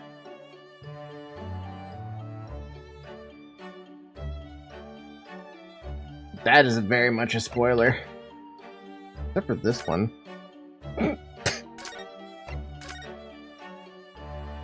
Oh, that's actually really cute. But I'm not gonna have any idea what it means, because I don't know who Iris is yet. I'll find out whenever they introduce Iris, whatever the fuck that happens. Anyway, I'm gonna go ahead and call it a night. Thank you guys for watching again. Tomorrow we do more Ace Attorney. We'll go back to case 3 and we'll see how far we can get with that one in 3 hours. Hopefully my voice is better, and hopefully my straw arrives from my water bottle so I can actually drink water a little more properly. I chug that water, but I don't like drinking from the spout. Spout? The little hole. It helps if I actually show you what I mean. That hole. I don't like that hole. I like having the straw. Anyway, I got nothing to say, but thank you again. Come join the Discord server, come subscribe to this YouTube channel, and that's all I gotta say. Have a good morning, though. Have a good afternoon, have a good evening, have a good night. And I will see you tomorrow for the watch along for JoJo and more Ace Attorney. Bye!